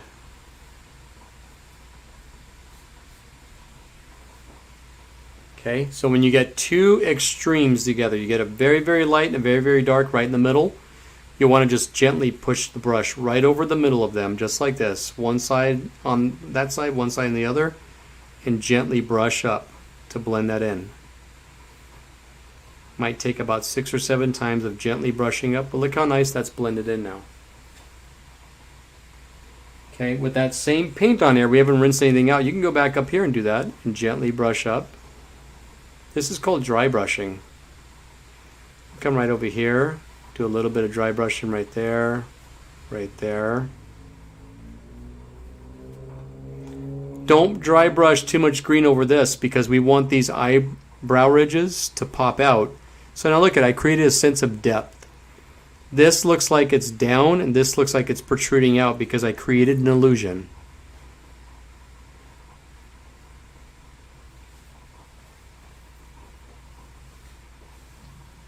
Okay, I'm going to sit there for a minute. I'm going to let you guys catch up. I'm actually going to paint one more layer right here before I move forward to the next step, but I want everyone to catch up. When you're ready, give me a thumbs up so I know to move forward. Do a little bit darker right here. That's drying up. So I'm going to go ahead and rinse my brush out now. I'm going to give you guys a minute. Thumbs up. Remember, thumbs up when you're ready to move forward.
Okay, I'm back. How's everybody doing? Is everybody good?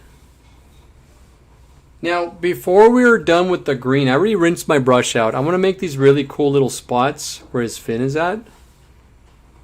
Okay, so all I'm going to do is I'm going to switch to my round brush. I'm going to go ahead and put some water on it.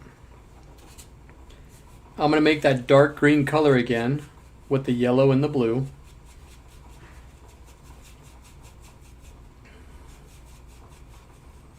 Okay, now watch how I do this. I'm going to roll my brush around so I got a nice point on it. And I'm going to make these little circles down here. They go from right here to right here.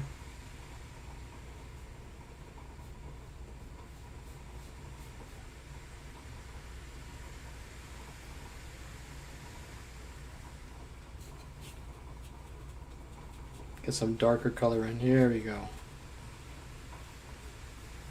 Try this again. Here to here. And one that goes from here to here. Now watch this. I'm going to get my finger. It was still wet down here. That's why this didn't dry up. But I'm going to put another one right here. But it's going to go in this direction.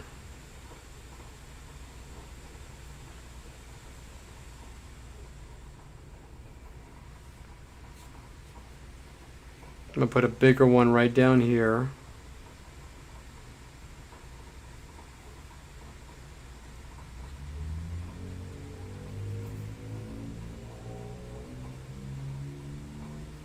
It's still wet. That's really weird.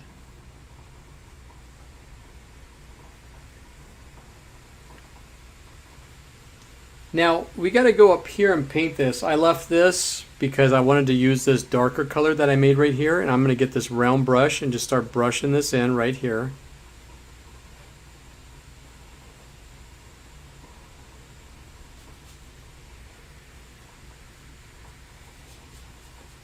And it's going to have to be lighter, but I want to layer it. But what I want to do is I want to get this darker color we have, and I want to dry brush and just whisk the brush down right here where his fin is at. And right down here.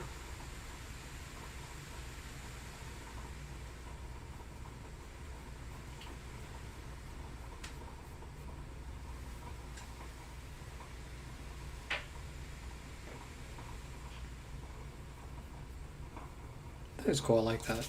I'm gonna add some more dark. This has been drying up. I'm gonna add a little bit dark right here. Right here. Let's put one more. Let's put another one right here. Now watch this. I just get my finger. You're gonna get paint on your fingers. Are you okay with that? Welcome to my world. If you don't already have paint on your fingers. Some of you got paint on your fingers already, like Kaylee just said. Kaylee has paint all over her hair right now. I don't know if you guys can see. Oh, you can't see. She has paint all over her hair. You are not wrong. I'm going to add some more. No, Kaylee doesn't have paint in her hair. I do. Do you? Yeah, it always happens. I don't know. And when I paint, like when I'm not wearing pants and if I wear shorts, I get paint like all over my legs and my elbows. Yes. Well, like I got paint already here, and I've ruined so many pairs of shorts. You know what? I dropped paint on my. I think I got paint on my shorts already. But I have paint shorts that I wear, and they get paint on them all the time, so it's not a big deal. It adds character. I'm wearing my new Vans, though. I'm a little bit scared. I don't want to get like paint on my new Vans. So I'm going to get this darker color.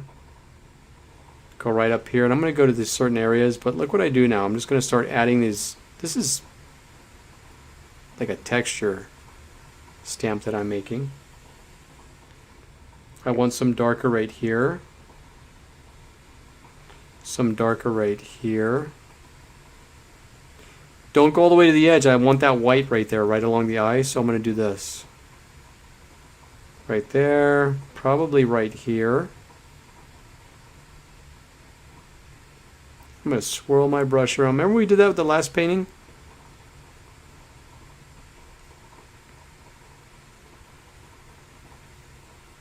Now what I like to do when I put my shadows in, I like to leave a little, like a 1/16 of an inch of the lighter color. Because remember, light travels and wraps around. It's never fully dark right there. Light will travel and wrap around and hit these little areas. Now I'm going to go back to my original mixture here. I haven't rinsed my brush out yet. I want some of that in here, but I want to go right here and put some of this lighter paint in, because I don't want it completely dark.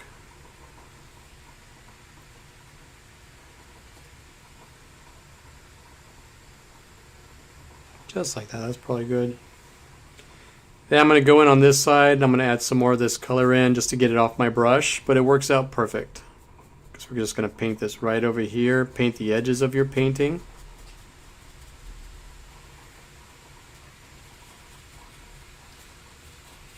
Then I'm going to grab a little bit of blue and add a little bit more in since I'm pretty much done. And I'm going to grab this blue and I'm going to just define the bottoms of these lines just a little bit. Right there, right there, right there. A little bit up here. Kind of going all over the place now, but look how nice this is coming out. And right up here.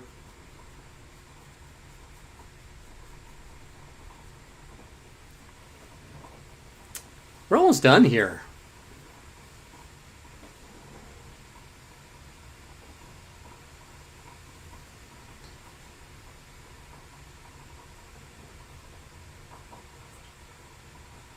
Oh, it's Melissa.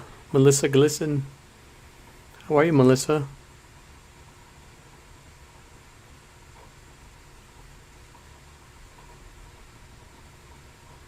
Melissa and Taylor have been kind of painting along too, so it'd be really cool to see you guys paint along with some of these. I think this whole quarantine is almost done, and when it is, you guys, I told you I'm gonna have a big old party. I'm gonna rent out the Moose Lodge, or let's rent out Pancho Villa's. Let's rent out Pancho Villa's. As long as you guys let me get on the horse and take pictures. They didn't let you do that, but I did it anyways one day. And then you gotta do a painting that matches the theme. Yes, we could do like a Pancho Villa style. And everyone dresses up. Everyone dress up. I got a sombrero. That would be fun. Be like a Three Amigos party. I'm rinsing my brush out.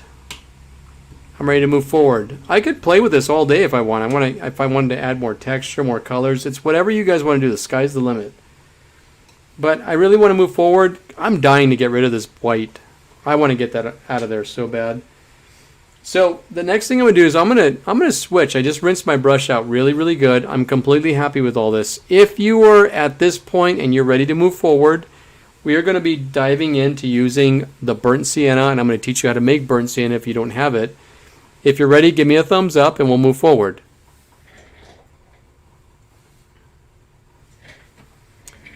Hey, Mo's on. What's up, Mo? He was just here. Wait a minute. You were just here. How are you in the computer now? That's really weird. I don't know how this whole thing works.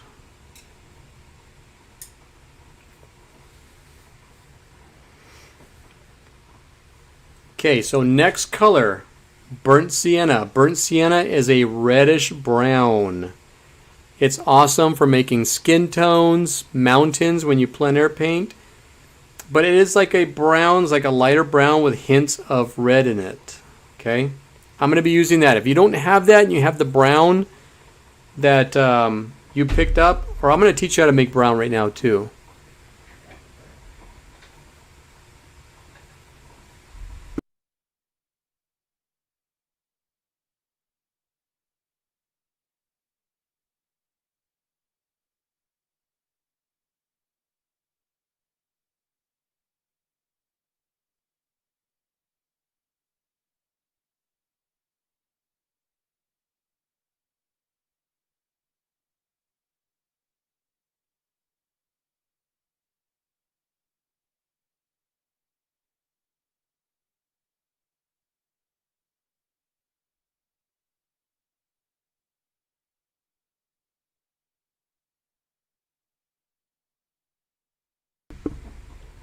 Okay, so if you are done with this part and you're ready to move on, give me the thumbs up.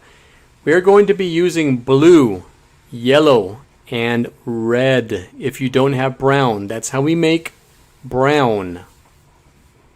I'm actually going to switch my palette around here.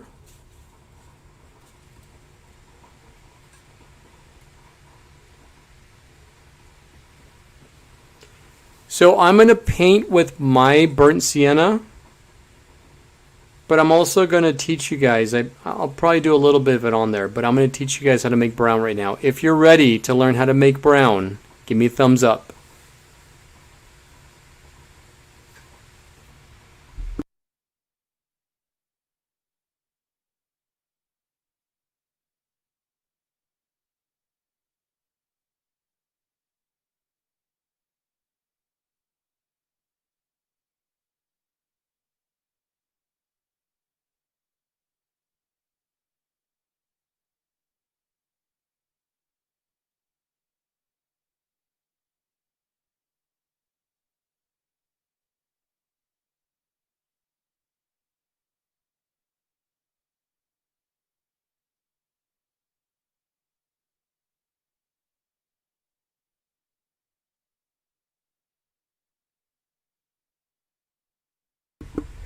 All right, I got a bunch of thumbs up. I am ready. Are you guys ready?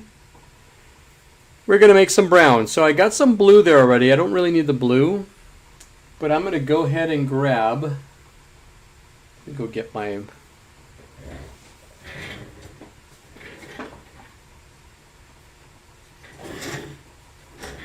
Some red and some blue. Yellow. That's what we need. Yellow. Let me put some.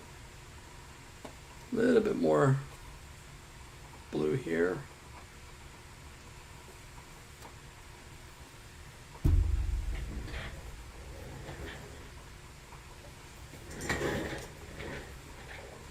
So I'm going to make this right over here. I don't want to touch any white. It's going to turn a different color. It's going to compromise it.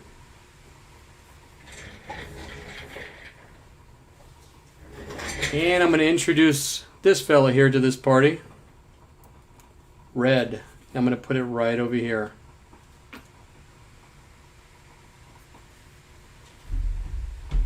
Okay, keep a clean palette when you do this because it gets a little messy. So I'm going to mix everything right over here. So I'm going to grab this blue I just made, put some right here,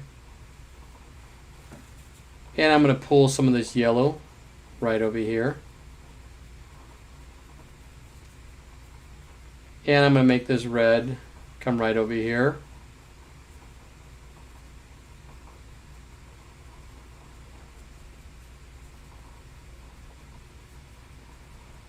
And I'm going to keep mixing it until I get that brownish color that I'm looking for. Now it's going to not be super brown. It's going to be like a grayish brown. But we could totally use this if we're painting this. It's like a gray brown. See that right there? And if you add a little bit of white to that. Okay. That is how you make brown.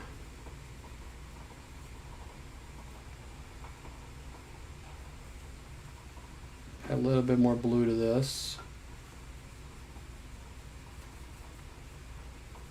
There we go.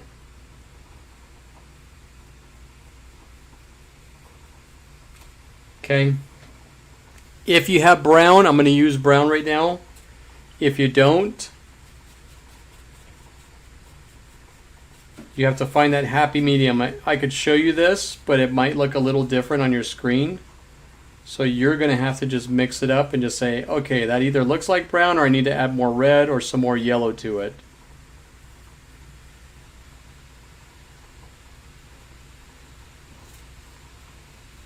It's like a greenish. If you add a little too much blue or yellow, it's a greenish brown, but it's still brown. If you want to lighten it up, you add some white to it.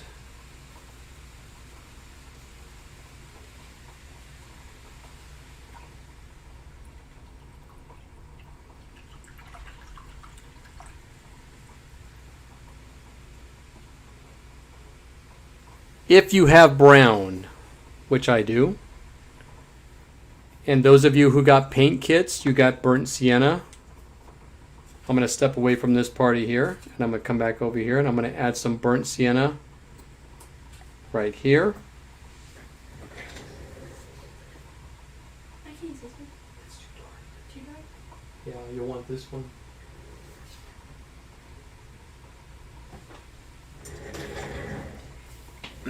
If you have regular brown, just add a little bit of red to it. Okay, now I'm going to grab this burnt sienna right here that I just mixed up. And I'm going to add a little bit of white to it right here.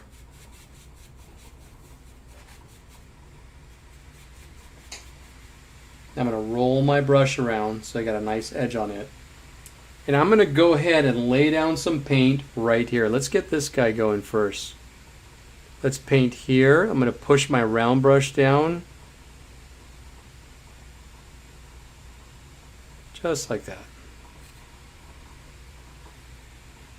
And this is going to have to be layered a couple times. So once you get the paint on, let it dry up. More paint. Go right over to this side. Make sure that still matches up right there.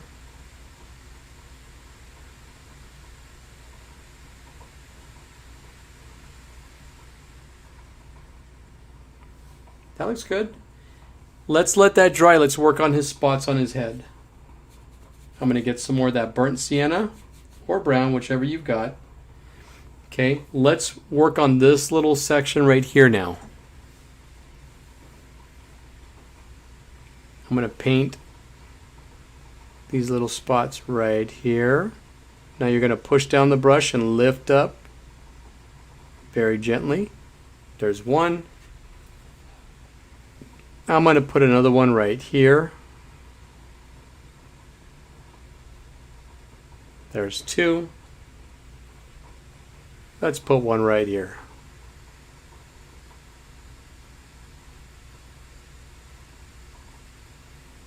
Now I'm laying the paint on pretty heavy, so it's going to have to dry a little bit. I probably shouldn't be doing that, but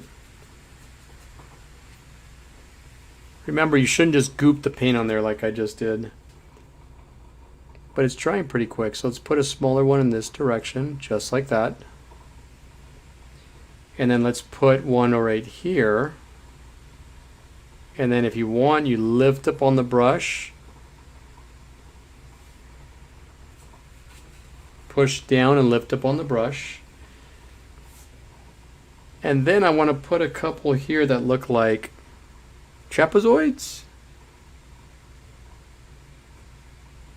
Not quite triangles.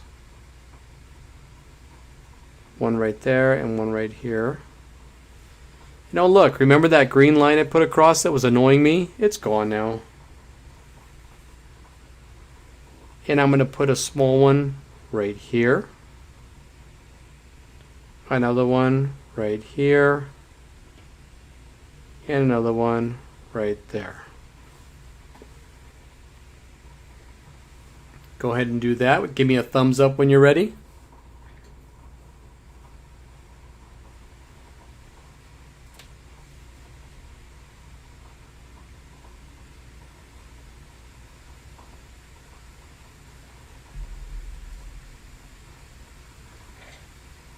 I like this. It's coming out great.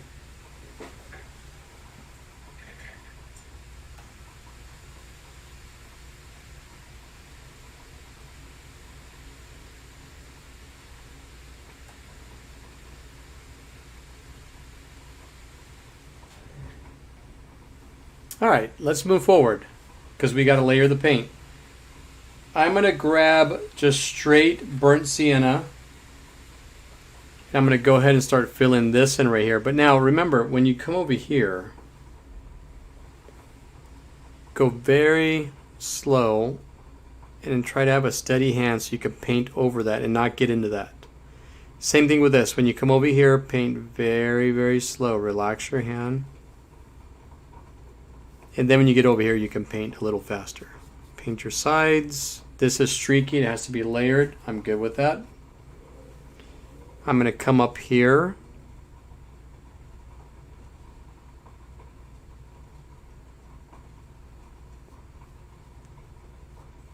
Paint your sides.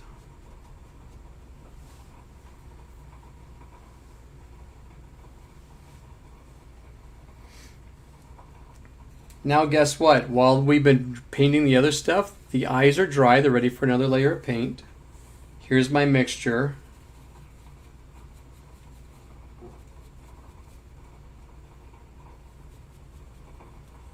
I'm going to come back over here.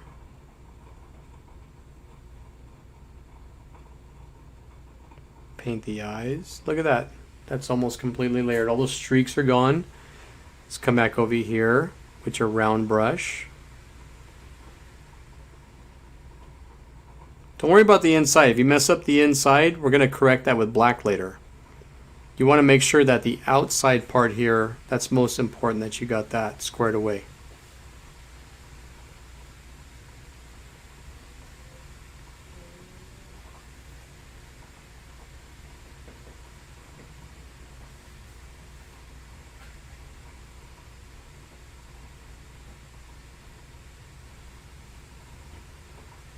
Trivia number 6, here we go. Who is the leader of the food-stealing grasshopper gang in A Bug's Life? Who is the leader of the food-stealing grasshopper gang in A Bug's Life? Question. Did he steal toilet paper? Besides food? No?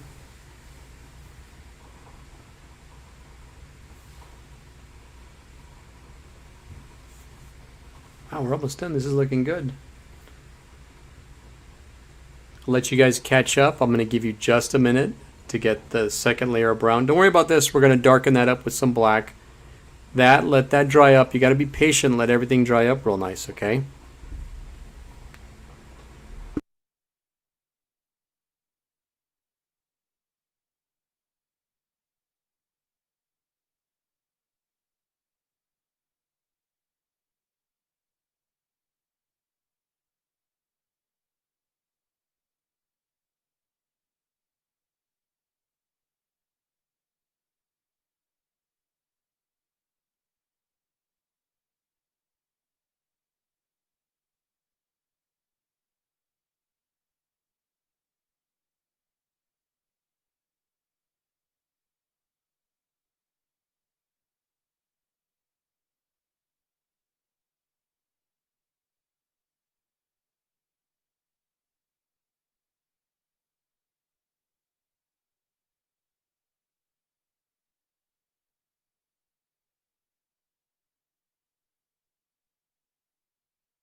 Alright, how's everyone doing?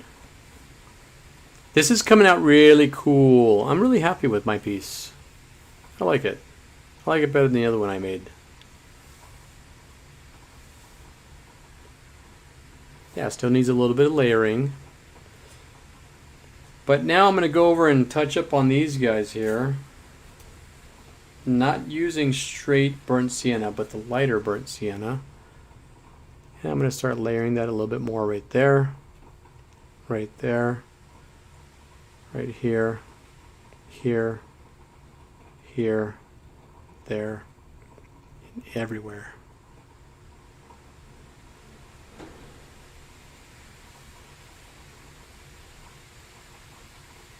Okay, and I'm going to add a little bit of white to my burnt sienna here.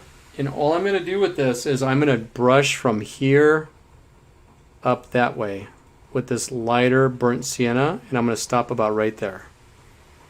So lighter burnt sienna from here to here, and then lift up your brush and leave it. I want a medium to light right here, and we're going to do a little bit darker when we come in with the black. Okay, if you guys can't do that 100%, don't worry about it.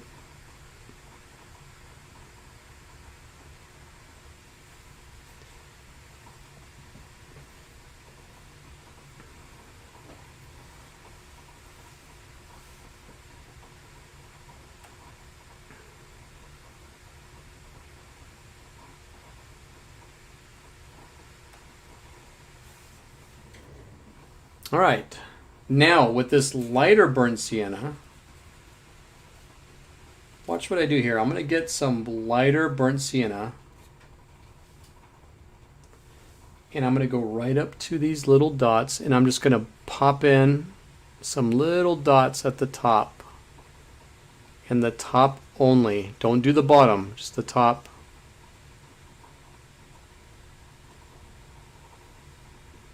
Like that. Then when you get over here, just put a little bit off to the side or wherever you like. But I like that right there. We're going to have our mid-tones, which is the regular burnt sienna. We're going to have our highlights, which give it texture, and that's the white we just did. Remember, just pop them in there very gently. Okay, and we're going to have our darks in a second.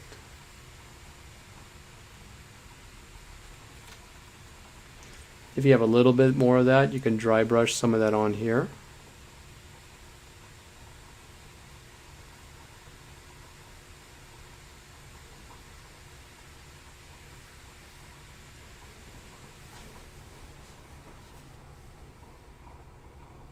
And I'm good with that. I'm going to rinse my brush out.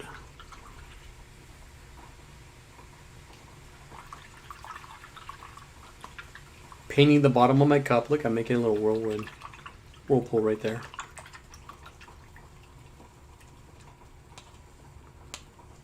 Okay, we're going to be using black next, so don't worry about changing your water out. If we painted with black and the water was super dark, you'd probably want to rinse your brush really, really good and rinse your cup out and put new water in if we're going to go to a lighter color, but we're not. We're going to go to black soon. So I'm going to dry this off with my paper towel very gently. Roll it around as you dry it up to preserve the shape of the brush. And I'm going to go ahead and bring my black in. I'm going to find a spot on my plate. My plate's kind of a mess right now. But I'm going to find a spot on my plate that seems pretty dry. That's probably right here. And I don't need a lot of black, so that'll probably do. Just about that right there.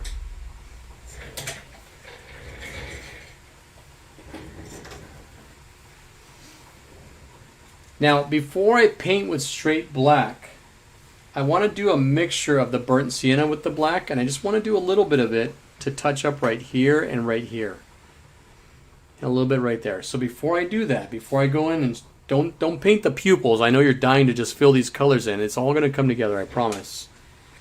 But I'm going to grab it. Look at my palette here. I'm going to grab some black and a little bit of this burnt sienna. And I don't want it completely black. I just want it darker, like right here. The burnt sienna that I pulled out here, or the brown, is about 3 to 4 shades darker now.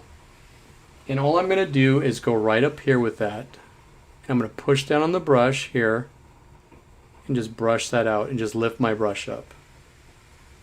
And the same thing right here. I'm going to go on this side, start on that edge right there, and brush it out. And if you want to blend it real nice, wipe your brush off really good. Don't rinse it. Just wipe it off really good. And just dry brush this right here. Just feather it in.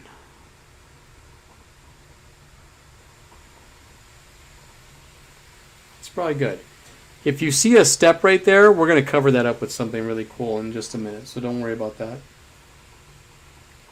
And that same dark burnt sienna, I'm going to go to the very bottom of these here in just a second, but go ahead and do that first, and I'll give you guys a little bit to do that.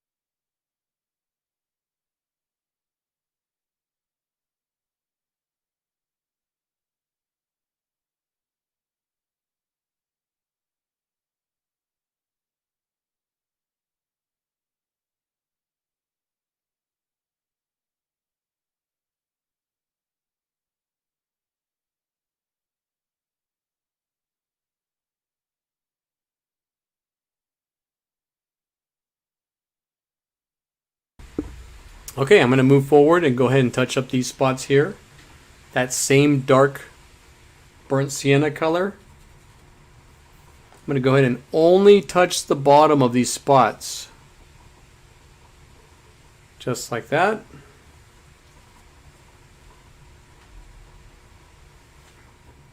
Right here, just a little bit. Don't overdo it. Right there. Right there.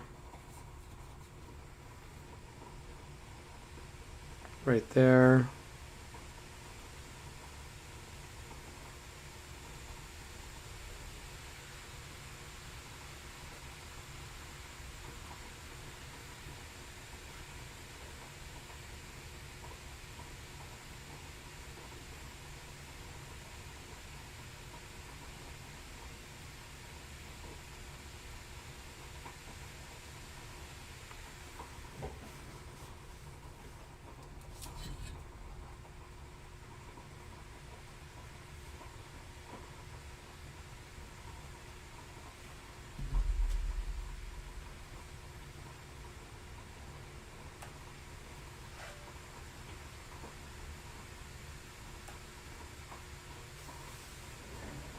All right. That same dark burnt sienna color, I'm going to mix in some more burnt sienna. I'm actually going to darken the shell right over here. Be very careful on this edge. You don't want to get that on the eyeball, but look at this. Just going to start filling this in here.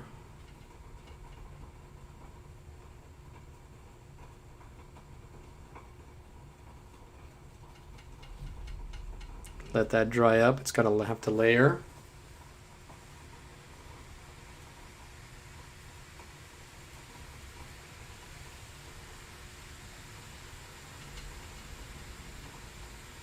Paint your sides up. Now it's going to be streaky. That doesn't mean you're not doing a good job. It just means the paint needs to dry and needs to be layered. But that looks good.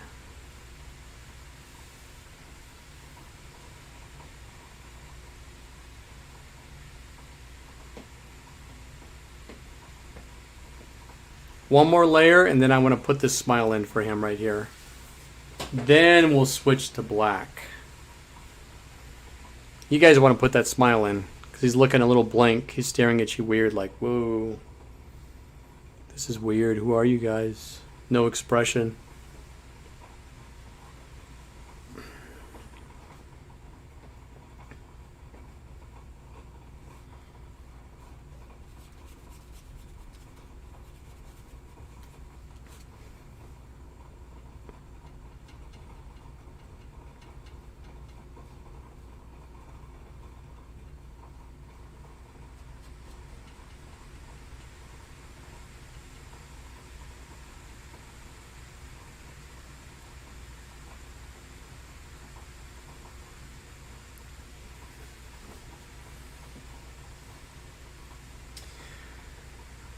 I think that's good. I'm going to rinse my brush out. We're going to come back and add some little small effects to that shell as soon as it's dried up. But I'm rinsing my brush out. You don't have to rinse it out really, really good, but just get all the excess paint off of that because we're going to go in with the black right now. Remember, when you dry your brush off on the paper towel, roll it around to preserve the shape of the brush. When you're done rinsing your brush and drying it off, it should look like this. Should always have a nice point on it. I could sign my name with this brush right now because I've been cleaning it out the entire time. Okay, so now let's go ahead and get this done right here. I'm going to grab pure black that we put out on our palette. Remember, this is where you want to be careful. You don't want to just goop the paint on there. You want to roll your brush around, make sure you got a nice point on it.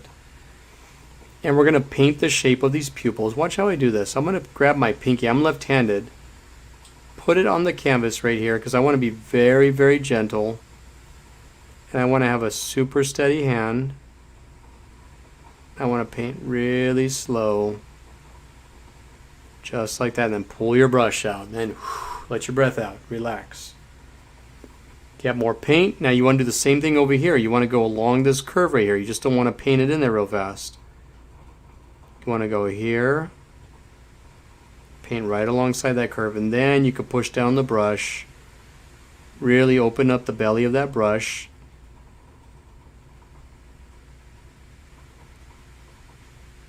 And that's good. Okay, same technique. Roll your brush around. If you're right-handed, you're going to grab your pinky. Make sure the paint isn't wet where it's at. And you're going to plant your pinky down and use it almost like a compass. Okay? So in this case here, I'm going to plant my finger. My left pinky's going to go right on this canvas right here. And then I could gently and very carefully brush right along the canvas right there.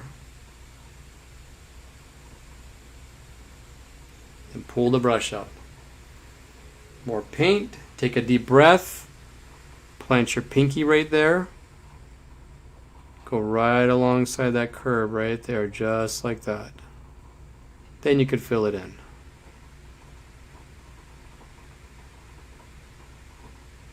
Slow. No angry painting, no fast aggressive painting. Paint these lines really slow.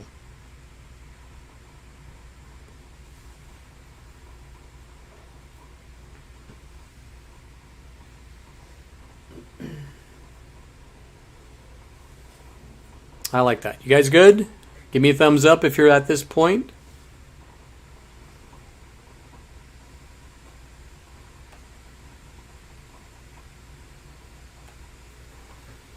Are you guys having fun? This cool? Friday night? Painting with me, having fun? Let's grab some more paint. I see some streaking right through here. Now, you don't want to goop this on there. You want the paint to dry, because we're going to be putting in some highlights very soon, and you don't want to get white and put those highlights in, and then you hit some wet black paint and it turns gray. We don't want to do that. Okay.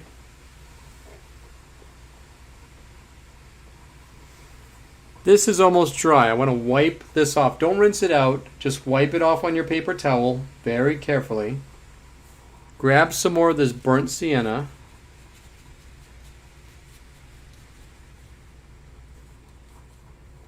Remember, it's a dark burnt sienna. And I'm going to go ahead and layer this one last time. And this should be ready for the next step that we're going to do when it dries. There we go. I like that. Don't worry about over mixing it. You could see some brighter burnt sienna colors through there. I like that. Hey, while you're at it, grab some burnt sienna. Go along this edge right here.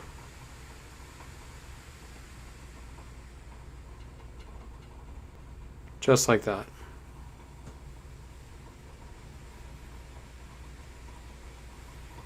Okay, now watch this. Wipe your brush off.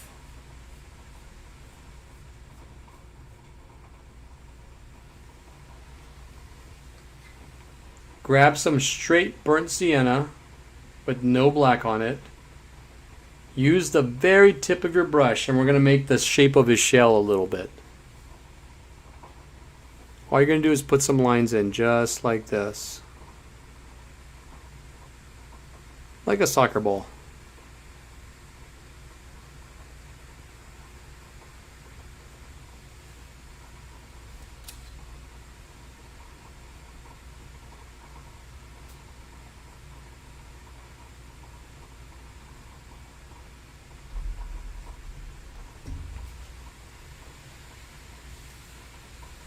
I'm happy with that. I don't want to do any more. I'm going to rinse my brush out.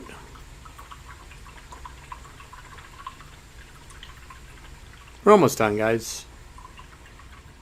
But you knew that because you're looking right at your paintings. You're saying, oh, I'm almost done.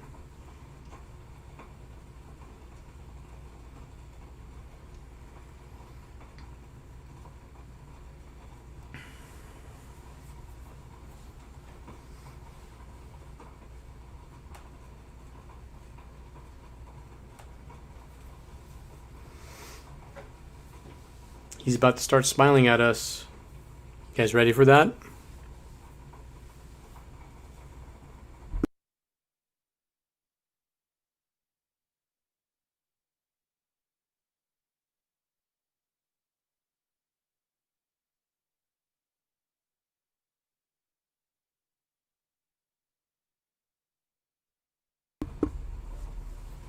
All right. How you doing over there, Kaylee? I like him. Again. It's cute. I like it.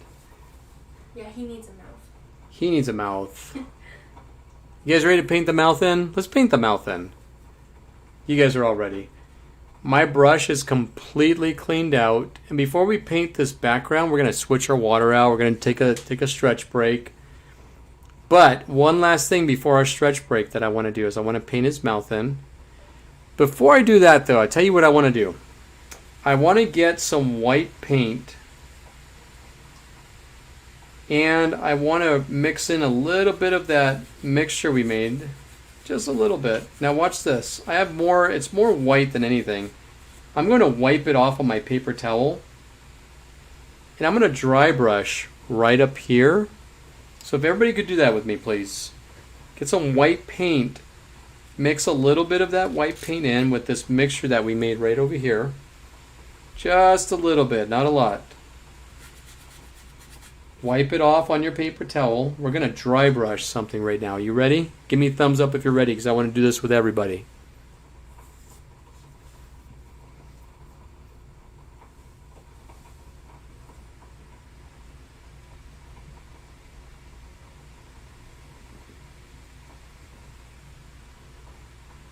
Okay, this is what separates you from being a champion and not being a champion. Are you ready?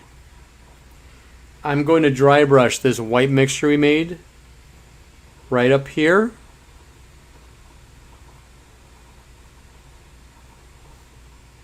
There's one. I want it right here. There's two. I want it right here. There's three. I want it right here. There's four. Mix a little bit more white in. I want it right here. A little bit underneath these right here. These are highlights. These are rad. These are like the closing statements of the argument. Check that out. That looks good. I like that. I want to put some right down here. If you want to add more, you can add a little bit more.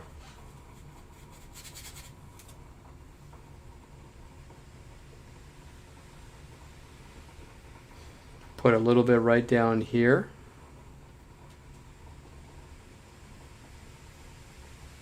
Right there, right here, right here.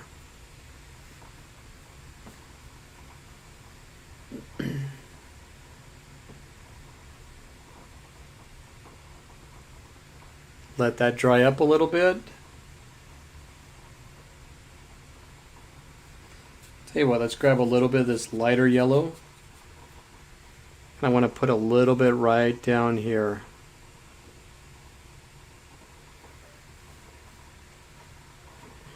That's cool. You could go a little bit lighter if you want. Just right here. Maybe put a little bit right there. Right up here.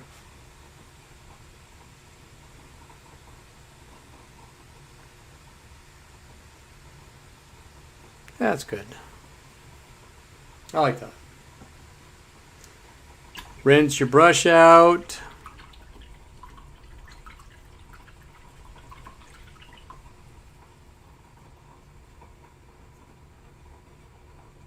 Now, we're going to make a dark green again. Please don't paint his mouth black. I don't think I want it black. Let's make that dark green that we made again with some yellow and some blue. Let's get a dark green color here. And let's roll our brushes around because we'll be making a smile right now. We want a nice point on the brush. If your paint's really goopy, add a little bit of water to it. Just a little drop of water. Look how I'm rolling my brush around. I'm going to roll my brush around. I'm pelleting my brush.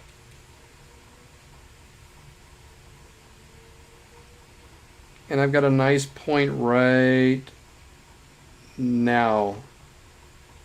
Look at that. Nice point. Nice point. Okay, here we go. This is it. Now, this is a little bit wet. You want to be very careful right here, but I want his smile somewhere down here. Now, remember, once you lay this down, you have to commit to it. So don't paint it and say, oh, no, I don't know if I could do that. Just do it. Just do it. Okay? We're going to go from here to here. Now, no matter what you do, here's what I would do first before you do this. I want to make a little point. And I want the same space from here to here on this side. So his smile is going to be here. I'm going to do this. I'm going to put a little mark right there. Now the same space that's right there, this is the negative space. I want that same space to match right over here.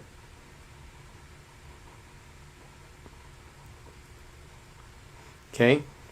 This space here matches that space right there. So I'm going to go from here. Actually, it's a little bit over more right there. I'm going to go from here to here. No guessing. I know where I'm going. I'm crossing the street, looking up. I'm going to go from here to here. I got my finger planted. You ready? And I'm going to go right here is going to be my midsection right here. I'm going to go from here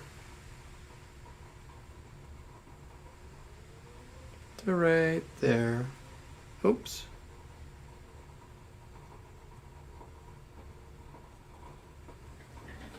There we go. And then I'm going to put these cute little cheeks of his from his smile right there and right there. Now he's happy. You created him. Since this paint is out right now, I'm going to go ahead and go over to these spots again, and I'm going to define them a little bit better.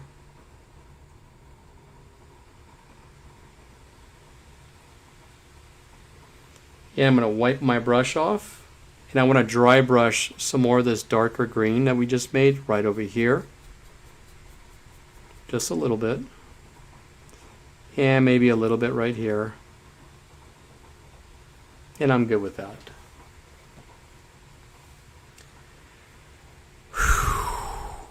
That was tough. Were you guys stressed about that? I was stressed. I'm not going to lie. I was stressed about it. I'm going to go ahead and do a little bit more with this darker color. I want to just line his bottom of his eye right there. And I want to put it a little bit just right up here. Okay, I'm going to rinse my brush out. I'm going to stand up and take a break because that was a little scary. I'm not going to lie. Were you guys scared about doing that? Because if you make his smile the wrong way, he could look like he's angry. Everybody stand up and take a break. Please take a little break. Stand up. We're almost done. This next part's super easy. Everybody rinse your water cup out. I have a sink right over here. I want everyone to rinse their water out. Make sure your brushes are rinsed out real well. We're going to switch to blue and we're going to start painting this background. We're going to add a couple little more details and we're signing this fella here and he's going to be done. Okay, so everybody stand up, take a stretch break, rinse your water out, and then come back in about 1 minute.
Okay, look at this, clean water.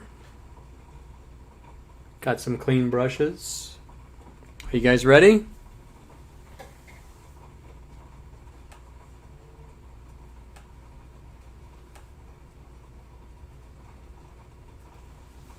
All right, like I typed, let's finish this. We are going to use blue and white. I've got quite the mess here. Look at this thing. I got quite the mess here. And because I've been painting, showing you guys different things, I don't have a dry spot. I just got a new plate. I cheated. I got a new plate. Here we go. Blue.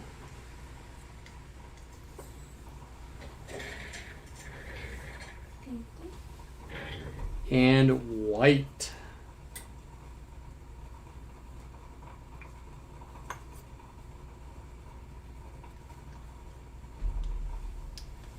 Okay, we're going to paint in this direction, going back and forth. And we're going to be very careful right here. And now we can fix these little errors like this.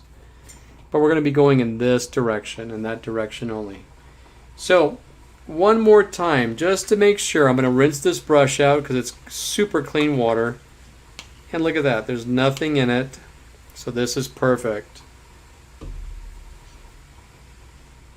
Get all the water out of that. You don't want any surprises.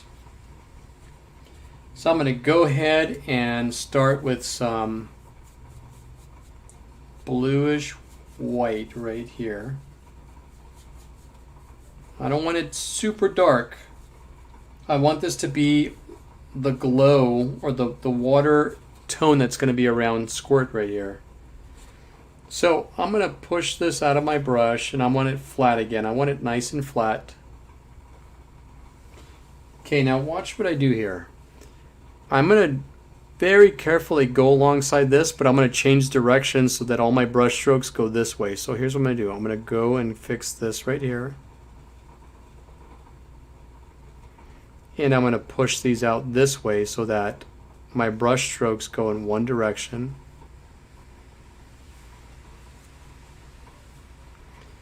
And I'm going to do the same thing right over here. You want your brush strokes going in one direction. Watch this, right along his foot right here, I'm waving my brush around because I don't want it to be straight lines. So just wave your brush around just a little bit so he's got those little bumps on his fin. Okay, I'm going to go right over here now. Let's see, let's go over here.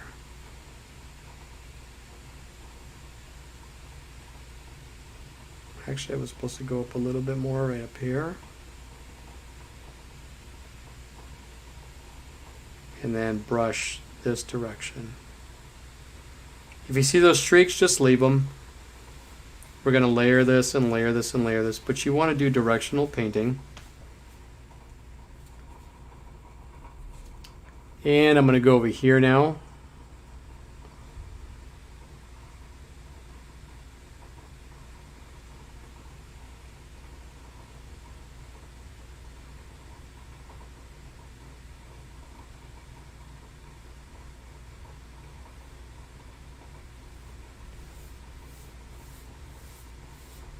Should get all that paint out of there. Get some more of that color, and now go over to this side.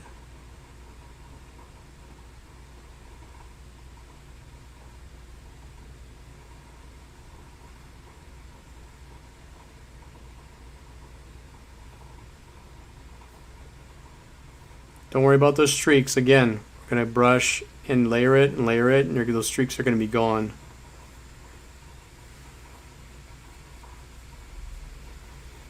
I'm going to go right over here and then brush that direction.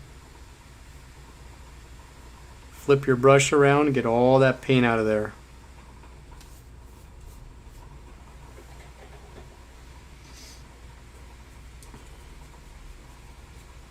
And then work your way to the bottom here. Now don't let the brush strokes dry this way. You want to brush it, get around those edges, and then brush it out in this direction.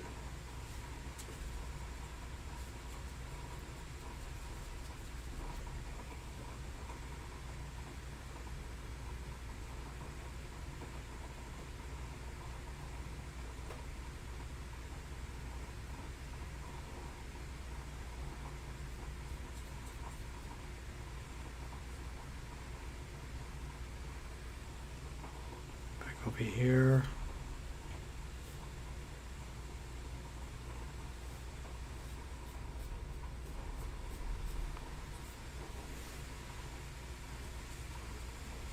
And another layer right through here. Now remember, the paint doesn't last forever, so you're going to have to constantly keep dipping into your palette here and putting more paint on.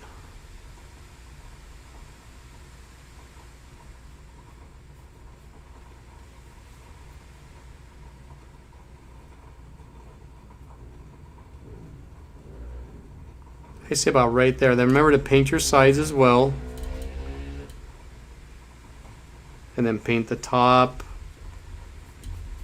Don't forget to paint the bottom later on. I always forget.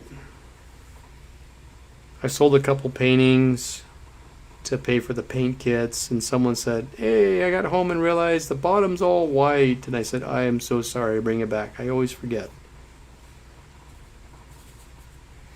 Let's get rid of this right here.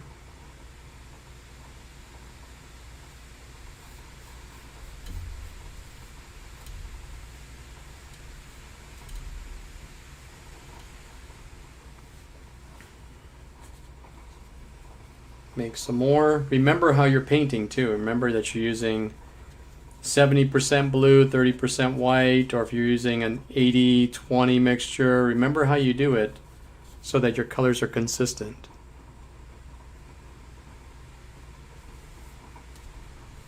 Very frustrating when you think you're done, then you put more paint on, and the paint is like 3 shades darker or 3 shades lighter, and then once it's on there, you got to keep compensating and repainting.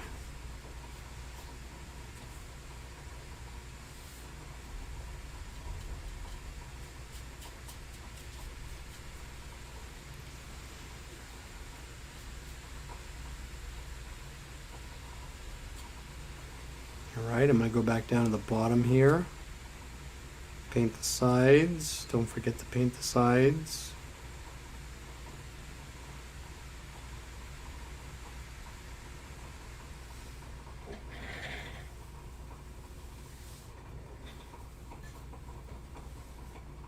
Mrs. Hernandez, do we have any more trivia, or was that it?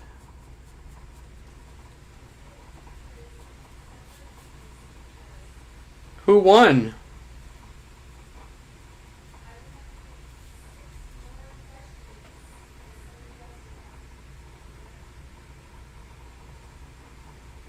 Oh, here we go. Look at this. Now here comes the second layer.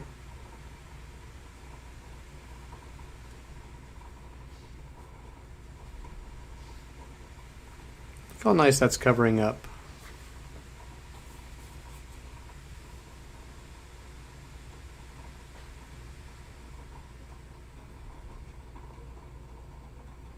If you paint in thin enough layers, it'll dry really fast, and you can keep layering it and layering it.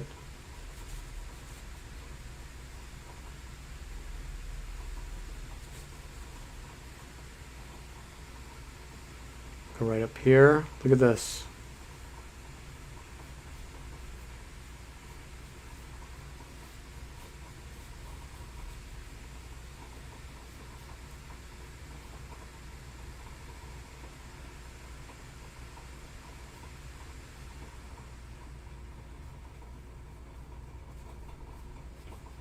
That green mark's gone.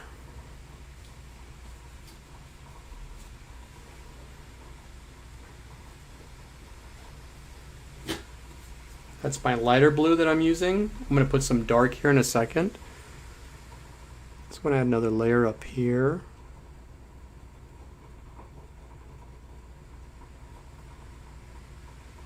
One direction. Try to keep those brush strokes going in this direction. Whatever direction you choose needs to be consistent.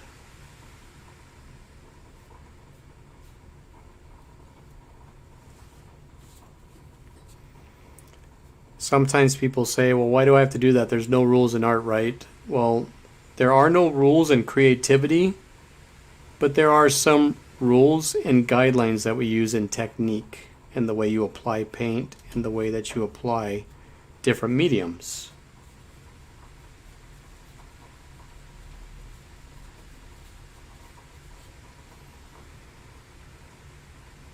Go right through here, add another layer through here. Now that I'm adding this other layer, those streaks are all gone.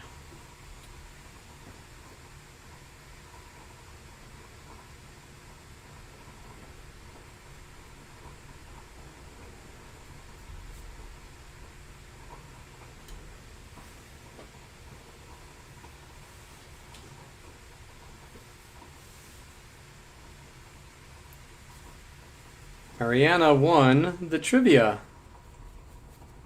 So Emma gets a cool original piece of art.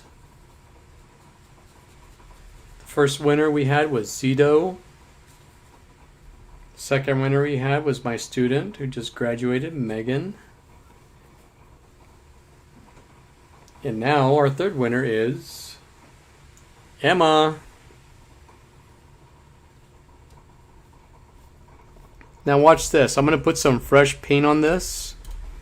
And while the painting is wet, I'm going to grab some pure blue and I'm going to brush right over this.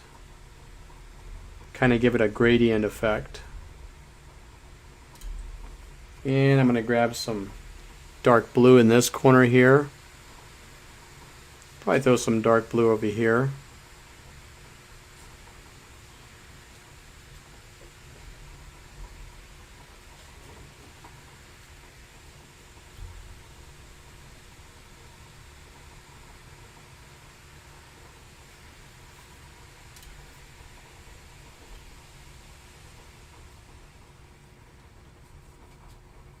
Right here.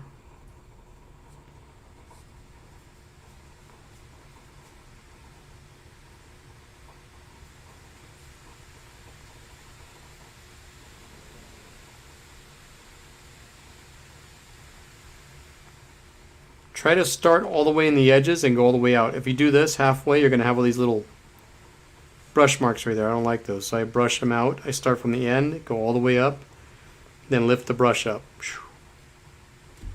Please make that sound when you do it too. Kaylee, did you make that sound too? I want it darker down here.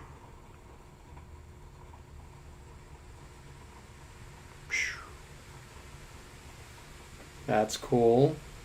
It's darker on the edges. I had some other little rock formation that I had on there.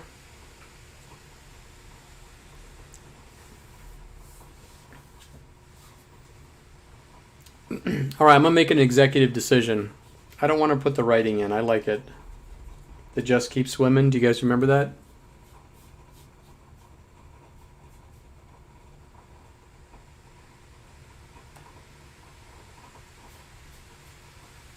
I don't know if I want that in there. Do you guys want that in there?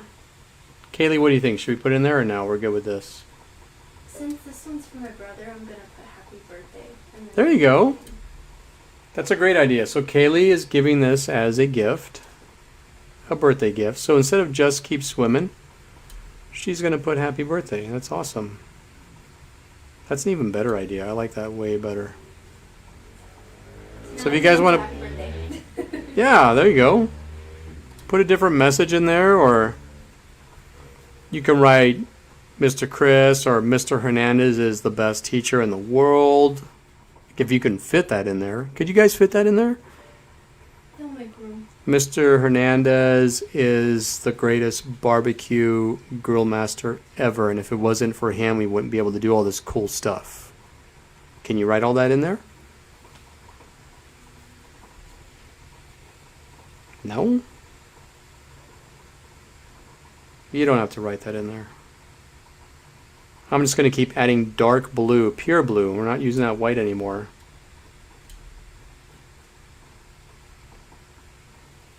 I'm pretty happy with that. I'm going to blend this in a little bit here, where these two edges meet each other.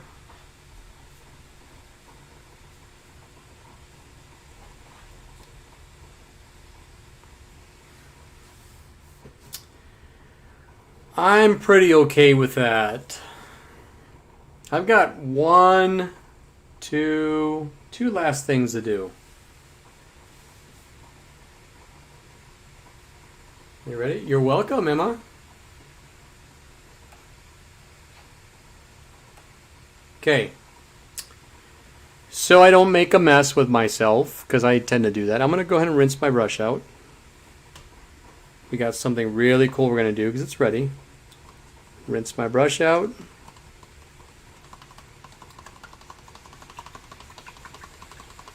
I'm not going to be painting anymore, but I do have a cool little trick that I'm going to teach you guys. Make sure that you dry your brush out. If you're ready for this really cool trick, give me a thumbs up. Let me know that you're ready.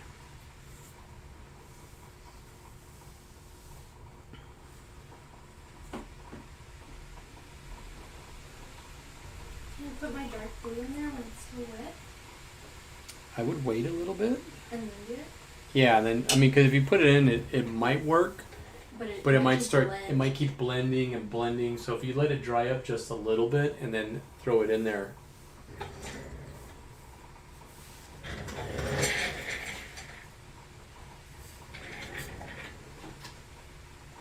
He's smiling at me.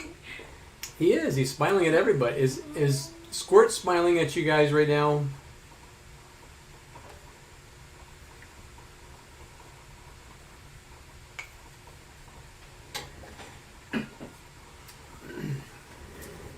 All right, here we go. Are you ready? Grab your brush. We're going to use this part of our brush. Check this out. Are you ready for this? You are going to get your brush right here, the end of your brush, and you're going to dip it into your white paint. So you got white paint on your end of your brush like this. And you're going to put a dot right here. And you're not going to do anything. You're just going to pop it on there. Don't mix it around. Just pop it straight on there and pull it off. And you're going to do the same thing on the other side. Put more paint on. Right there.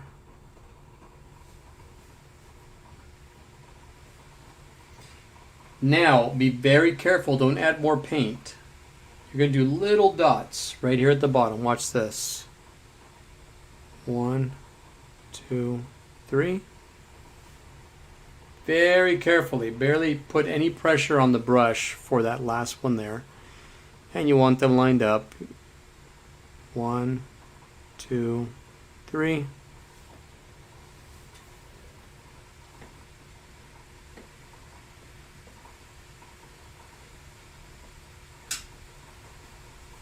And wipe that off with your paper towel. You don't want to leave that on there. Now remember, this is acrylic. I dropped paint on the floor. I didn't show you guys. I left it there. It's on my floor. If you drop it on the carpet, get it off as quick as you can. You drop it on the tile. I have a hardwood floor in here. Let it dry up. It'll peel right off like plastic. I promise.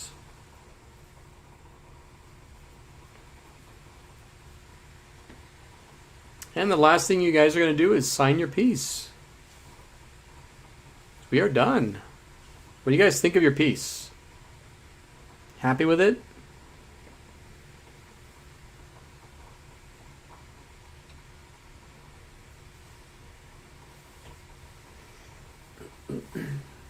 How you doing?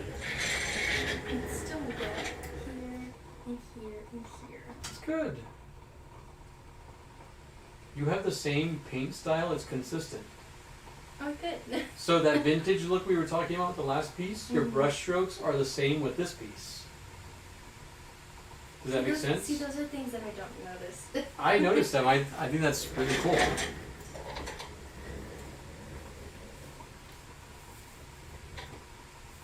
What do you guys think? Are you happy? Sad? If you're sad, don't be, because guess what? Squirt's happy. He's got a smile on his face.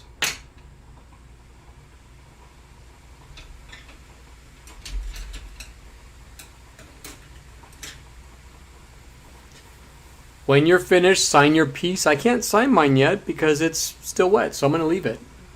Leave it for a little bit.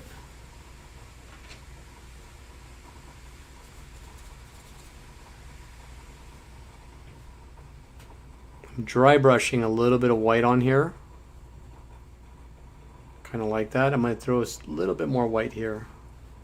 Just for the heck of it.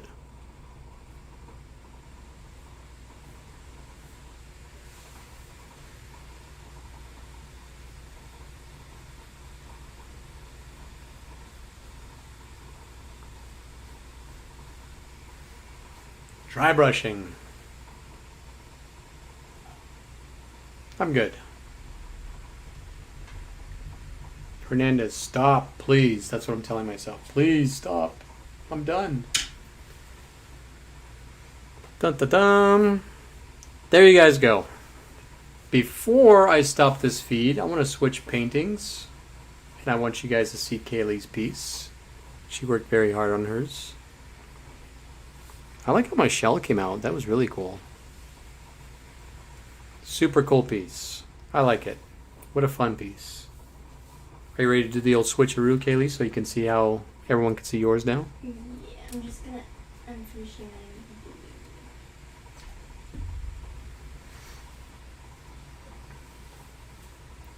Did you guys have fun? Before I end, I want you to see Kaylee's piece.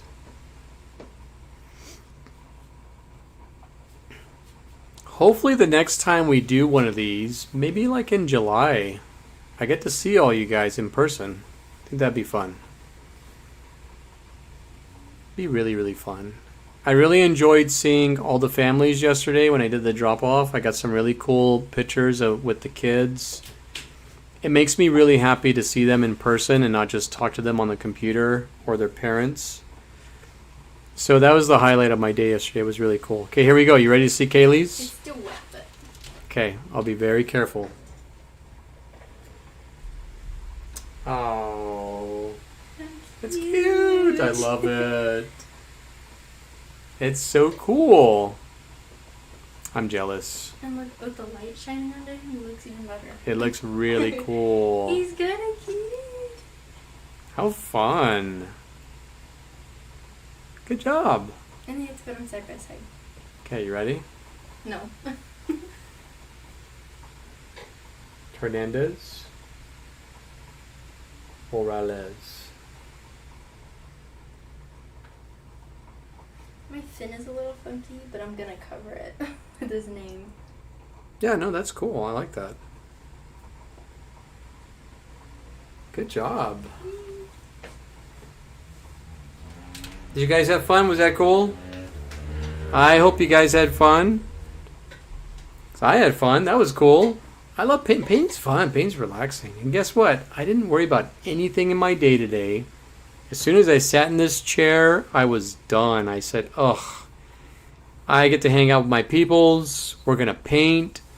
We're not just going to paint. We're going to paint something fun. You can give this away as a gift. Cute. Yeah, very heartwarming. Look at him. How could you be angry when you're looking at that? You can't. You can't. Unless you're like, even Ebenezer Scrooge would be happy with this. Yeah, I like it. Good job, you guys. All right, families. We love you guys very much. I'm going to go ahead and end this stream. Thank you for hanging out. Thank you for Kaylee coming to hang out with me. And thank you so much to Mrs. Hernandez for making that awesome, cool drink, which she totally gave to me. And it was super yummy. Thank you to Mo, my student, who just graduated, for coming by to visit. It's always a great day when my bulldogs stop by to visit me. Oh, I see what you did there. What's that? You didn't. Oh, was that unintentional? What's that? It's a great day to be a bulldog. Oh, yeah, that's what Mr. Cap said. As always, it's a great day to be a bulldog. Yep. That was good. I did set that up pretty good, huh? So, anyways, guys, have a good rest of your weekend.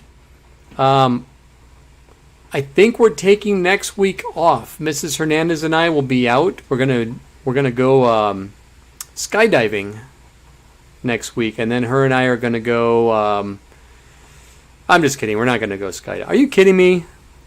I'm afraid of heights. I'm really excited. Yeah, I'm like, No, one of my friends asked me one day, you want to go skydiving? It's only a few $100. I'm like, I tell you what, I'll pay you like $500 to not ever ask me to go skydiving with you ever again.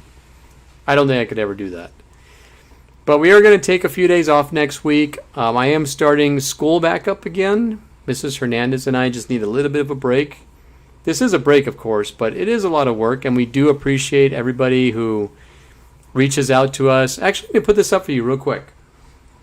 So if you want to donate and help us out, you're not obligated to. These are 100% free paint classes. If you want to help out with supplies or just help out with anything, we appreciate that. 100% of our donations go to the kids in our community, families. That way you guys have something to do during all this. I mean, people, like, they're little by little, everything's opening up, but some of us still don't want to go out. Some of us still want to stay home and relax, and it's a little crazy out there some days. So some days we just want to be home with our families and spend time. So this has been very rewarding for us that we could do this for you guys. So if you guys want to help us out, it's all good. If not, then, if you can't, then the best thing that you can do is just share this. Just share it on your social media and just keep coming back to hang out with us. That's fun for me. I love interacting with you guys. I love knowing that you guys are at home painting.